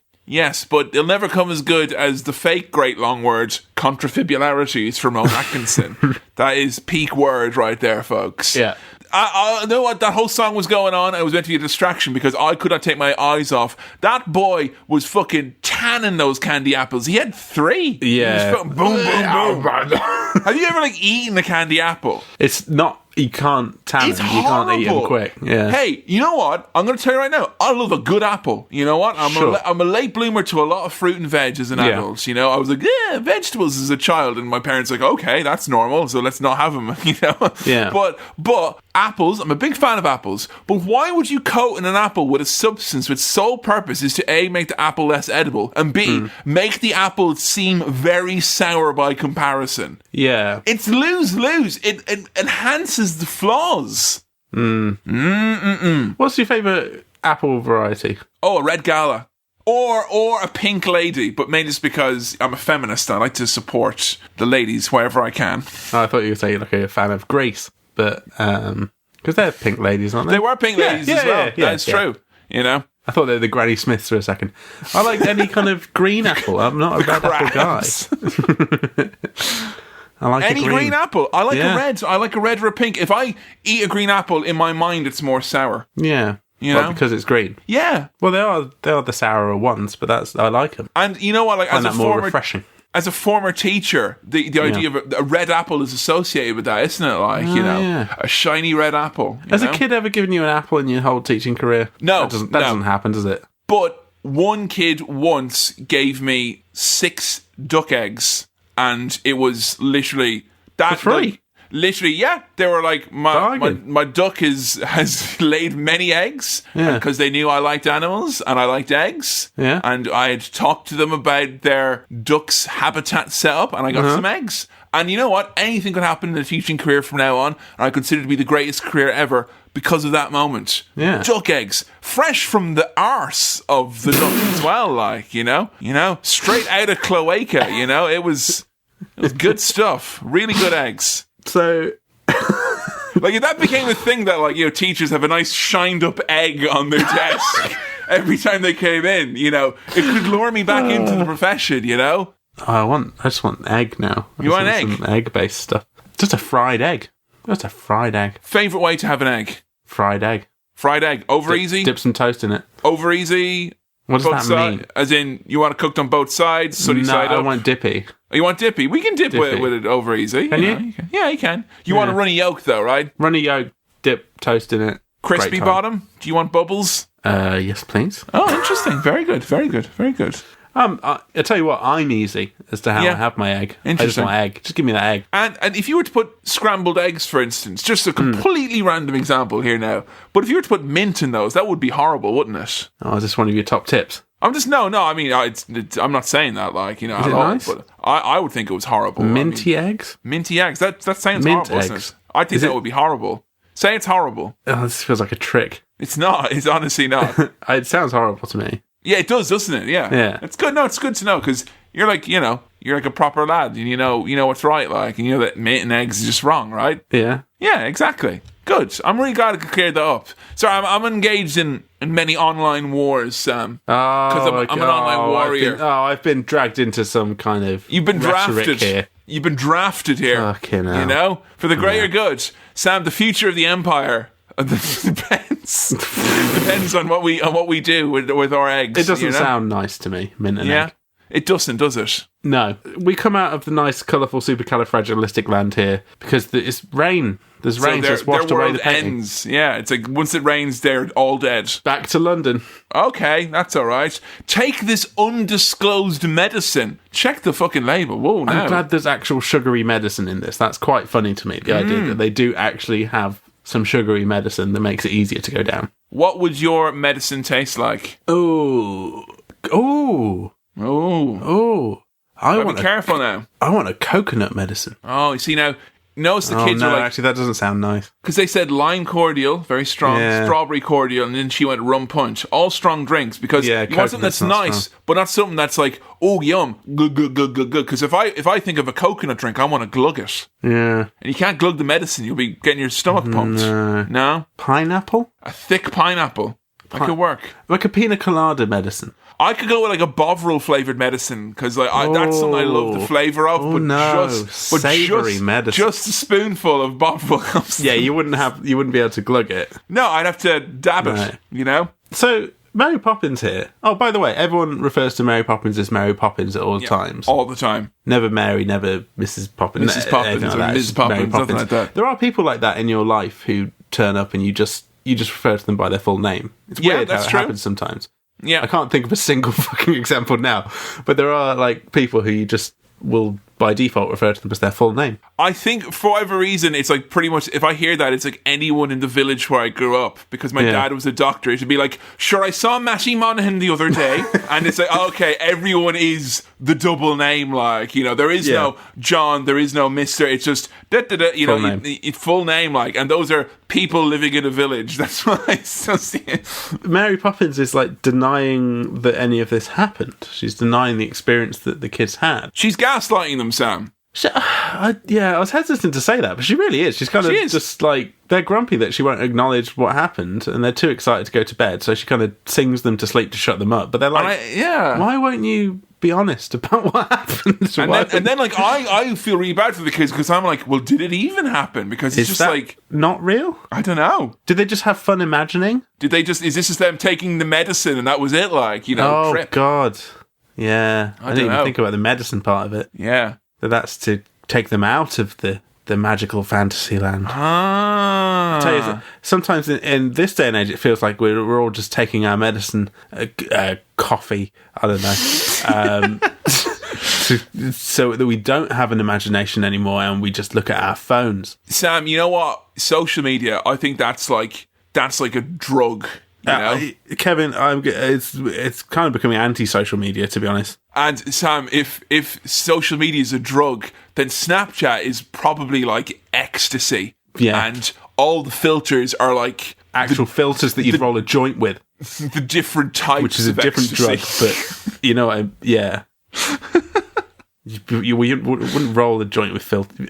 I don't think there's filters involved. It's like drugs. It's like it's drug based. It is. like drugs. Anti-social media though. Yeah, anti-social media. So she chats with the dog, and then they go and they visit a man called Uncle Albert who floats every time he laughs. And it's like, Uncle Albert, get a hold of yourself. And then they all float. Yeah. This is a bit. I can't do. I'm dying, Mary. This is all a bit Much? Charlie in the Chocolate Factory, isn't it? Oh, it's fucking scary, lifting Sam. drinks. Oh, he's really intense, like. Because the really sad thing is that when he stops laughing, he's like, and now that I'm not crying. laughing anymore, I'm crying. Yeah. It's like, oh my God, he lives in a hell state between two extremes. There's no middle ground for this guy. Oh my God, I don't know. I feel like I want to shine a green light on 10 Downing Street or something. I feel like I want to reach out and help this guy. Do something really big, you know? really, really big and thoughtful and hands-on. Like really addressing the problem properly, you know? That's such a niche reference. Like, within a week, that won't mean anything. But, like, oh, yeah. But but what a week. Actually, at the time, it didn't mean anything. But, oh, God. Yeah, Mary Poppins can chat to dogs. We established that. That's fine. She can do anything. Yeah, the floating laughing man. The thing about this whole scene, and also Dick Van Dyke's accent, it seems to be getting worse at this point. Yeah. The thing about this scene, it's the least funny thing I've ever seen. And I don't mean that in a bad way, in that I didn't enjoy it. But I'm like, the amount of, like, laughter that is not real laughter. Yeah, yeah. And it's off-putting. It's really weird. It's actually quite scary, as you were saying. Like, it's a bit harrowing, the amount. It's basically, you're fucking you and your mates decide you're going to show the one person in your friendship group who's not seen Spaced all at once, and you all have the pre-laughs and recognition intensity. Ha! Didn't you like the bit that's coming up? Hang on. Wait! Why didn't you laugh? I looked at you in the eyes. Why didn't you laugh? Do you want me to put on the subtitle track that tells you the references to all the things that it's a reference to? Because I don't think you get it. I don't think you understand what's happening. If you could record your laugh separately and just Dropbox them to me, that would just so I know that you knew, that would help, you know, because it's well-meaning, but I think other people's laughter, and if there's any hint of it kind of being like kind of a everyone's laughing, so you gotta laugh too. I'm Mary Poppins in the situation. Like, get down, stop floating, stop laughing, you know, come on. Have you ever heard about laughter yoga? No. I think. Well, I don't know if it's like that. Sorry, you see, that literally sounds like a plot from a 60s Batman fucking episode, like, with my laughter yoga, Batman and Bird Brain will have no choice but to give me Gotham Bank's keys. I think it's literally yoga where everyone, like, laughs. You have to do lots of laughing, because laughing's good for you. See, that's fucking shit, because it's like, oh, yeah, you laugh. Like, no, you, like, get talented comedians who can also instruct me through yoga. You get Lee Mack in there, and then I'm golden. Tell us about what it's like that time you helped someone do something, Lee. That's Lee Mack's life now. It's a succession of him helping people do random things, so he has content for Would I Lie to You. He's a nice guy. I do genuinely like Lee Mack. Right, I'll tell you what, a little down in the mouth joke did make me laugh. Yeah. That was very fucking no kid watching that is going to be like, oh, like the type of pillows. I bought a lot of the pillows and the bedwear for the house, so I would know. But for me, an adult, I was like, oh, I get it. I like it. I'm on board. Did a little chuckle. I mean, I've heard about hypoallergenic, but hypolaughogenic. I didn't expect it to get here. Like, they all get home after this kind of mad situation with the laughing man, and George is very grumpy about all of this frivolity, all this supercalifragilistic stuff, all this kind of we've been in a magical painting world, we saw a laughing man floating. And like, why would you want to leave this when you're living in 1910, the age of men, where the pound is the envy of the world? Why would you want to leave into a literal fantasy world? Like, literally standing with your hands in your hips in London, just breathing in that thick black air would have been satisfaction enough for any child. Holding onto a single pound coin. Imagine how nice that would feel. The weight of it in your hand, like, you know? More George Banks things that I like here. The use of the term racehorse persons. Oh, he's very, very good. Not jockeys, racehorse persons. He can't say the magic word. He can't say supercalifragilisticexpialidocious. Because he has not got joy and chaos in his heart. No. Yeah. But Mary Poppins, who nearly gets sacked here, manages to convince George, actually, that to give me another chance, Lord Sugar, to prove myself in the next test, make me the team leader for the next one, and also take your kids to work with you to the bank. Let's have a good time. go to the bank. There's no need to thank me for arranging this with your son and daughter down in the finance place where they have the race of currencies flowing in and out. You know what? Congratulations. You stuck with that for longer than I expected. I did. I've got a song in my heart, Sam. I can't help it. I tell you what, it's a lot of fun in this little song that Mary Poppins is singing. There's something about feeding the birds and a tuppence a time. Yeah. This is such a great song. It's great to hear tuppence so much. Oh, a tuppence. That's 2 pence, I'm assuming, right? Yeah. But it's also a rude word at the same time. Feed the birds a tuppence a bag. Move it, you drunk, or I'll blast your rear end. I found tuppence, then come in, my friends.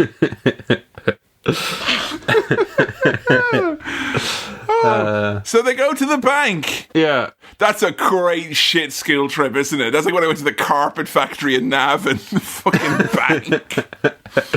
Is this where you make the carpet? No, this is just where we assemble the threads. The actual carpet is made in Roscommon. Oh, okay. More George Banks stuff. Waste your money on a lot of ragamuffin birds. I mean, he's got a point, like. Lots of tuppence chat here, which I do find funny. Is that immature of me? Yes. But all this kind of, but it's my tuppence, and that I will show you what may be done with your tuppence. I think you'll find it extremely interesting. How many tuppence are in a guinea? Loads. How many crowns in a half farthing? I don't even know if these ones are real. How many pennies in a penny farthing? How many florins are to the dollar? How many kilometres in a mile? Where an inch is a mile. It's a lot of money talk here, you know? And they sing a great song about the sense of satisfaction. From fucking going to, like, I love now, right? Then 1910 even, where he's like, look, if you put money in the bank, little boy, we're gonna invest it. Railroads in Africa, fucking tea plantations, trade routes, fleets of ships, like active fucking engagement with international commerce. And now it's like, once every 12-ish months, you will get 2p. You get a tuppence. Yeah. That's fucking shit. And then you'll get a certificate of taxes that you've made against that interest. Old Bankman is very clearly Dick Van Dyke in old man makeup, right? Oh yeah, that is. And apparently DVD was adamant that he played this role. He wanted it. He wanted it so much. He was absolutely, and he apparently so much so that he made like a big donation to some charity to like just be like, look, just give me the role. I'll give money to a good cause, and they gave it to him. And I love it. I think he's much more convincing as an old man than he is as a Cockney man. Although watching this on the Blu-ray, I mean, the old man makeup in the 60s ain't what it is now. No, but it's fine. All right. I mean, part of me doesn't want to tell you, but part of me thinks you could probably figure it out. But the new Mary Poppins, Dick Van Dyke reprises the role. Oh, because he's old now. Because he's actually old. Oh, that's great. Sam, it is absolutely magical because he even does a few steps and he's like 97. It's fucking amazing. I thought he was dead. Well, you were wrong, Sam. You know, dead wrong. Like the many murderers in Diagnosis Murder were wrong. Dead wrong. When they underestimated that their doctor would figure it out. I thought like the song now, as you said, would either be about how you get no return on your investment at all, you get nothing, or it would be about cryptocurrency and how volatile it is. And you'll achieve a sense of daring by investing in Shaq's coins. And if you refer a friend in 30 days, you'll get Amazon vouchers. Old man Dick Van Dyke, old man DVD. He snatches the tuppence. He just wants people to invest money. Well, he feels that he's been given an instruction as a financial officer to take a certain course of action. Yeah. And now they're reneging on it, and in fairness, the boy is a minor. I didn't want to give up my £1 a week to the credit union. I didn't want to do that at all, but my parents made me do it to teach me responsibility. You now. And I spent that money to literally take my share of us going to Edinburgh for a stand-up special. And I achieved a sense of comedy satisfaction and didn't do stand-up that much afterwards. Because I invested prudently £1 a week, and that helps, I think that the boy should have learned. That money we got in the bucket at the end of every performance was I didn't do the figures, but surely that was a return on investment. I remember because we gathered it all up at the end and we put it into a big pile on the table. I remember me, you, and Dan and Joe, who did it with us, and they were fabulous they were, and we all stood with our hands on the hips with a sense of satisfaction. We said we all reckoned by having a look at it, and we bought one packet of crisps. And we looked at it and we thought that probably more or less covers our costs for our train travel. And we all were like, you know what? Yeah, you're right. And I think counting it would actually just be like a waste of time, Yeah. I can't even remember what happened to that money. You counted it up and then you PayPal'd it over. Oh, good. It was good. And if you went to the bank with that and then you pulled it away, you would have had Dick Van Dyke there going, no, you can get the fucking coin here now. Well, Michael grabs the tuppence back, runs away, accidentally causes a bank run. Oh! What a calamity. What a calamitous situation. And that's how the 2008 crash started as well, like exact same way. Give me my money back. I want to buy an Xbox 360. I want to play the lauded BioShock. Because it's 2008. It's subprime. I don't want it. I can't pay it. I watched The Big Short once. I didn't follow it. It was about hedge fund managers, was it? Yeah. Oh, geez, they're the worst. Yeah, I'm not into topiary. What's wrong with regular funds? Yeah, just a fund manager. Some gardeners don't have anything to do with it. Yeah, don't leave them out of it. Yeah, and the maze keepers, of which there are many. Hey, everything's coming full circle because I tell you who's a chimney sweep now. Chim Chiroo. Yeah, not only bloody Bert. I love being a chimney sweep. I do. I love being a chimney sweep and inhaling all the carcinogenic fumes. I do. Sorry, I did a way better job than he did there. That is not representative of Mr. Van Dyke's performance. No. Like, I love being a chimney sweep, children. It's really nice. I like it. That's my Cockney accent.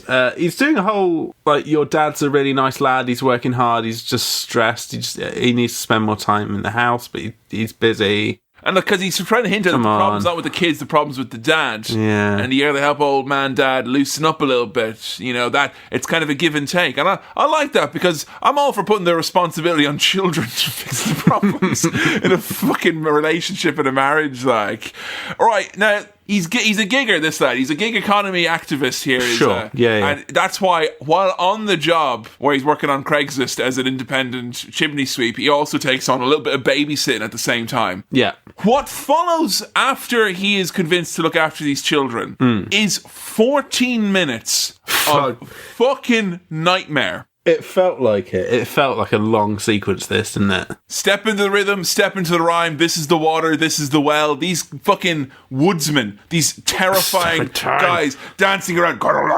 oh, they're so fucking scary. 14 minutes. Oh, see, it starts off with the nice thing where they're marching along the rooftops of London. That's scary. Get down from there. If I saw that, I'd be very, very perturbed. Oh, they get sucked up the chimney. That's scary. I didn't like that because it didn't have the nice sound effect of bling bling bling. If you heard that, you would have felt, that'd be fine. That's a safe passage there. And there's one bit where Mary Poppins gets her makeup thing out of her bag just to make herself look a bit more sootier. I thought that was very funny. It just dabs on more soot. I thought that was a good classic good goof. Pretending to be at the coalface with the rest of them, like, I'm a worker too. Yeah. Come on now. They have a look around London. There's no gherkin. There's no London Eye. I don't think they've really paid attention to this painting. Probably did it from memory. A bit shit. Not their best work. Yeah, and then this long, I'm going to say it, indulgent sequence with the chimney sweep dancing. It looks great. Oh, I fucking hate it. It goes on, and it's so aggressive. They're like, it's literally like a fucking jackhammer in the side of your head. And here's the thing about it. This sequence was once 9 minutes in length, right? Which, for this sequence of lots of men tap dancing, please stop, and please stop, and please stop, no, really stop, no, really stop, It sounds like auctioneers. But they churn up everything that's said and just like spray it out with this horrible shotgun blast of noise and soot. And I'll tell you what, as someone who's dealt with soot in the past, it's horrible stuff, yeah? Horrible. Stains towels. It's just good, clean soot, mate. Dreadful stuff. But it was 9 minutes in length. The director apparently tried to cut it down a little bit because he thought it was too long. And when he heard about it, Walt Disney, who loved this sequence, insisted that he instead extend it to 14 minutes. Fucking Vince McMahon figure, Walt Disney. Right, man? Like, he was one step away from making this the whole movie. And Mary Poppins is a 2-hour, 20-minute movie about dancing, scary chimney sweeps on the roof. Yeah. Home invasion every time. Home invasion every time. Come into your house and mess your mind. Home invasion every time. Lock the doors every time. Lock the windows every time. No business going down those chimneys. You know how I was talking about getting bored by dancing? That happened here. That fucking happened here. And then what interrupted it was some fireworks, actually. Another one of my favourites, but that was actually quite nice. Fired out of the cannon by the ship man. So, if there was dancing going on with fireworks behind it, would that hold you for a tight 5? I think so. Or maybe it would, concentrate the boredom and I'd get bored even quicker. So, it'll either be 5 or 1 minute. Yeah. One of the other. But I like Bert hitting a firework like he's hitting it with a cricket bat. That's quite fun. I'll tell you what now. How's that? I felt cricket. Mr. Banks was well within his rights here to be pissed off. He was miffed. He was visibly rattled. He just seemed rattled and upset. He's like, what on earth is going on? Well, he was so upset he used the word niche instead of niche. Ooh. Oh, I don't want to spark any controversy here. You will get absolute controversy, Yeah. With the people who like to point out how you should pronounce things, who are always good for a great natter, I seek them out. Engage in discourse. It's fine. Say whichever one you want. It doesn't matter. But yeah, he's miffed. He's upset. All this nonsense is spilt out into his house, and he puts it on Poppins, doesn't he? He's like, "This is they're in your care." I mean, one thing led to another, and the thing that started it all was Mary Poppins. So I don't blame him. Did you catch her explanation? What was her explanation? I never explain anything. She's like the Queen. She's fierce. This one. Yeah. Oh. Good Lord, she doesn't suffer fools gladly, does Mary Poppins. No. I never explain anything. You're in charge of her children. Like, if something happens to them, you're literally duty-bound. I point blank refuse to explain what happened to your kids. I mean, we went through the dirty bastards for a reason. George gets fired over the phone, I think. Yep. He's like, basically, he calls to run the bank. You have to come up for, we're not happy to do this. Dick Van Dyke's having plain biscuits and milk. Great snack indeed. Not bad at that. There with a boiled egg and a cup of black coffee as a great snack. A little DVD extra from Dick Van Dyke here is just the term childhood slips, like sand through a sieve. Oh, that is nice. That, and it's melancholy and a bit nostalgic and sad, but it's a nice phrase. Hot take, right, about this movie. Yeah. Is that it's pitched as a kids' movie, and kids watch it for all of the kind of, the wackiness and the zaniness and the fun music and all that. But in actuality, I think it's the reason it's probably such a successful movie is that it speaks so much to families as a whole and also parents particularly. Like, you as a parent, if you're a parent watching this, Mr. Banks is a very empathetic character for you, you know. Whereas if you're as a kid, it's like, oh, it's just old dad. And you kind of, a movie that say like, hey kids, maybe consider your parents' feelings. It's not really like what we would have been given. It's like, hey kids, get your parents to get the new fucking Street Sharks or throw them in the bin. Hit them with some of the karate moves you learned on fucking Power Rangers Turbo. Yeah, but the prevailing message coming from DVD here is spend more time with your kids, mate. Yeah. Just hang out with them. Have a nice time. Life's too short. The phrase, before the mortar of his zeal can congeal. Good turns of phrase in some of these lyrics. Because if you watch this movie and you think about it being your dad, and it's another type of movie then, isn't it? Yeah. Yeah, it is. Oh. I love you, Dad. If you're listening, Dad, I love you. Oh, that's nice. I love my dad too. See, this is the thing, right? It's not a competition. This is it. Automatically, like any sort of a gesture, I can't just say that and then you not be like, oh well, of course as well. I also love my dad. Like you can't just leave that hanging, like you know. Like if I had a lead in there, I could have really hurt you. You hurt your credibility with your dad there. Like I love you, Dad. Anyway, Mary Poppins. I'd have to do some real good editing there to get my bit back into it. That's right, Kevin. As I also love my father. But when we're all sad, there's a nice little funny tuppence bit. The kids come in and they're like, "We didn't know the tuppence would cause you so much trouble." Story of my life, am I right, lads? Hey. Hey? Oh, wait, now you've been using that as a rude thing now, haven't you? Yeah, the whole time. Oh, no. Don't take any of my oohs and ahs of encouragement as encouraging this fucking smuttiness. Okay. We were talking about Edinburgh and you've brought us right down to Blackpool. How dare you? That's too far. You know, I have to reel myself in there. I went there for a day out.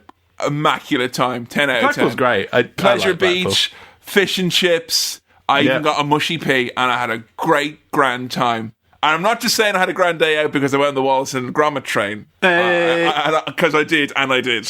Yeah. No, Blackpool's great. Which brings us to our sponsor for today's episode. Blackpool. The city of Blackpool. Just try it. Just have a go. You know. I know what you've heard, but just still see for yourself. It is. It's great. It is. It's genuinely fun. Not a hint of irony there at all. It is genuinely a grand day out. Go to it. Go Blackpool. Mr. Banks goes on a very long, solemn spirit quest to be fired. The long walk. Long walk to the... going knowing that you're to be fired is pretty bleak, isn't it? This is like the exact type of situation Skype has sought to eliminate with its technology. Instead of that long walk, you just get boom, boom, boom, boom. I can't really do... Boom. You're fired. Dun, dun, dun. Dun, dun, dun, dun, dun, dun. Thank you very much, George Sugar. Appreciate the process. Little comment, like, you know. I like when they don't say thank you for the opportunity. They nod like, okay. Remember that guy on Bake Off the other year who's like, what? No! he was a proper creep. It was great. So he is summoned to the High Council of Bank. I mean, like, he's brought the pound into disrepute here. This is fucking big shit, like. But it used to be admired the world over, and now it's a laughingstock because of the actions of Mr. Banks here. Yeah, he's basically saying what he's done here. His name is Mr. Banks, and he works at the bank. He works in a bank. Mr. Banks, son of Banks, works in a bank. Never even didn't occur to me. I know, right? It's ridiculous. Fucking hell. Because Philip Banks didn't work in a bank. He was a judge. And they opted not to go with that one, you know? He could have been a very successful bank manager, I'm sure. Yeah. Wasn't for those nasty turtles. Mr. Banks. Great name. So, the High Council of Bank put him through the ceremonial deflowering, the ceremonial de-umbrellification, and the ceremonial... Put him through the ringer is what they put him through. They do. The ceremonial hat punch. That fucking bloodline, that technique right there, oh my God. Just pinpointed him right in the heart right there. Horrible. But tell you what, in times of trouble, when I find myself in times of trouble, it comes to me, speaking words of wisdom, supercalifragilisticexpialidocious. And he remembers the big word. He says it. He has a lovely laugh. A very nice laugh. He runs out singing the Spoonful of Sugar song. And old Bankman, has a laugh and a joke and floats away from laughing. Now, in the world of Mary Poppins, in this universe, in the Mary Poppins cinematic universe, in the extended Popiverse, does laughing make you float always? I think it's the type of uncontrollable laughter. The uncontrollable laughter. Which, in fairness, I've noticed this in recent years. Sure. And it's happened on this... This is why I love doing this podcast with you. It happens very often on this podcast, where I do lose complete control of laughter, and it's happened a lot, and it has made editing this podcast very difficult. It's happened on both ends, where there's just like tears, and you can't help it, like, you know. And I think it's meant to symbolize that level of laughter. Okay, the level of laughter which literally does the body good. Like, you ever have a big proper laugh like that, and then uninhibited, just massive laughs. Your face is hot and wet from the tears of pure adulation and joy. That's the type of laugh here, which I think they seem to imply is either one, if you're a giddy person anyway, like Uncle Albert, sure. Or two, if you're like old man Banky, you haven't had a proper big knees up in a long time. Yeah, we'd later find out he laughed so hard he died. Let's go fly a kite, even though he died tonight. And they go and fly a kite, and it's fucking great. And they're like, oh, by the way, Banks, my dad's dead and you're hired again. Good job. Yay! Everything's gonna be okay. Everything's gonna be okay. Sam. Yeah. Mary Poppins packing away, flies away. Goodbye, Mary. Goodbye, Mary Poppins. Don't stay away for too long.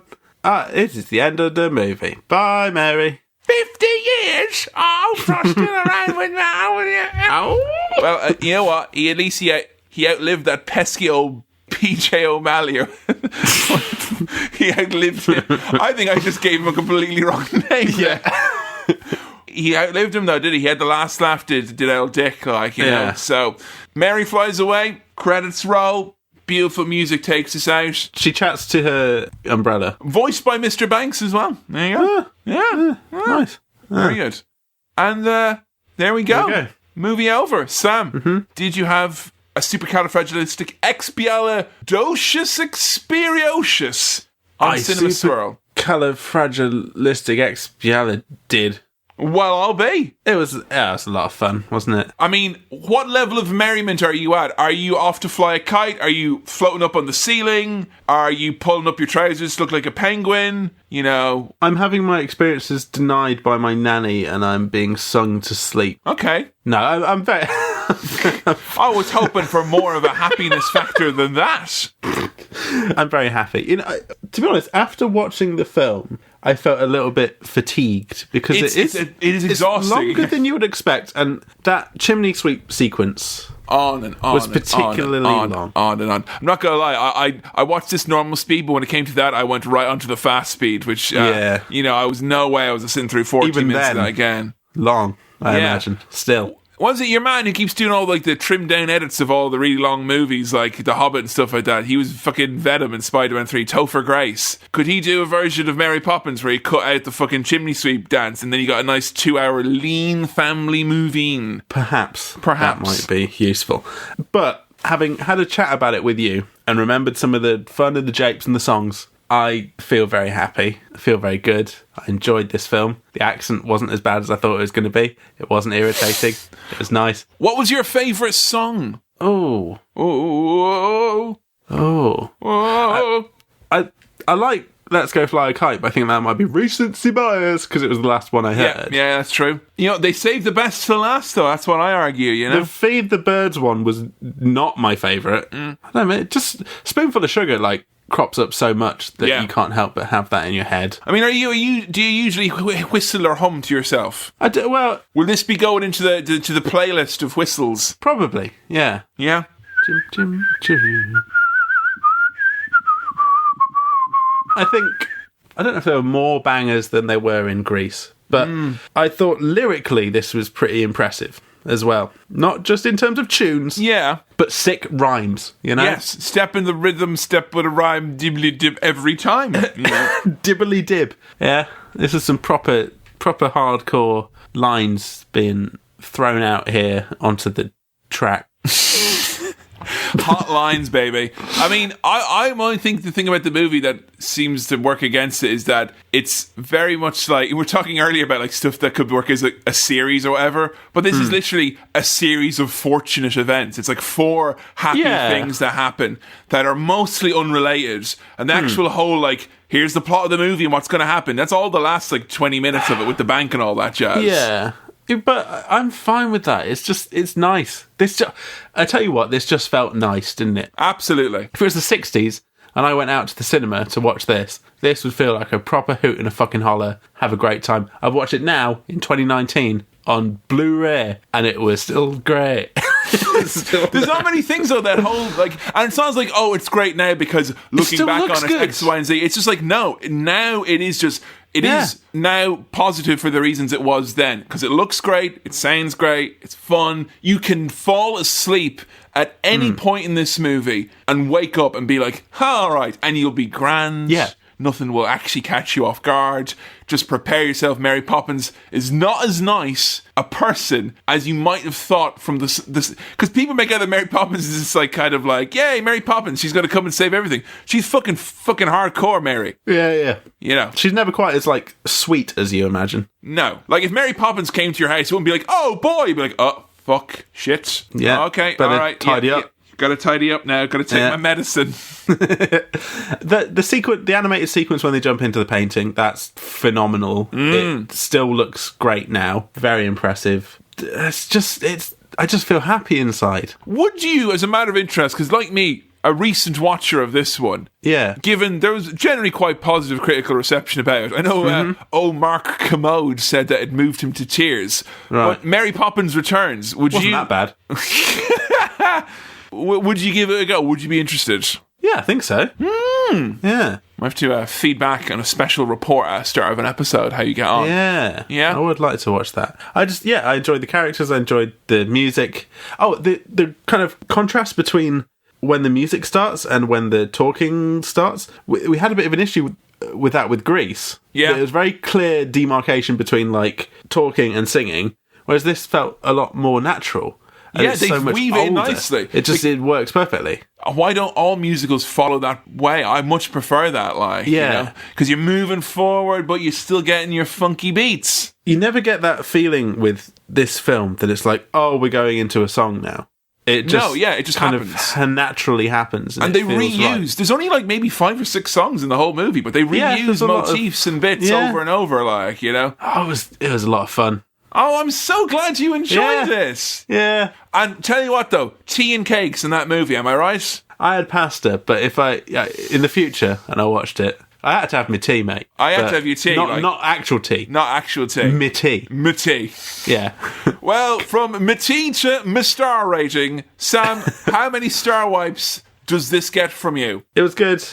Some of the numbers were a bit long, bit indulgent. Sam, you say that 3 times, a whole load of chimney sweeps are going to start dancing in your bedroom, so be careful. Also, for a film this old, I don't think there was anything that seemed like problematic. I know, right? It's very strange, given that Walt Disney had a lot of hate in his heart.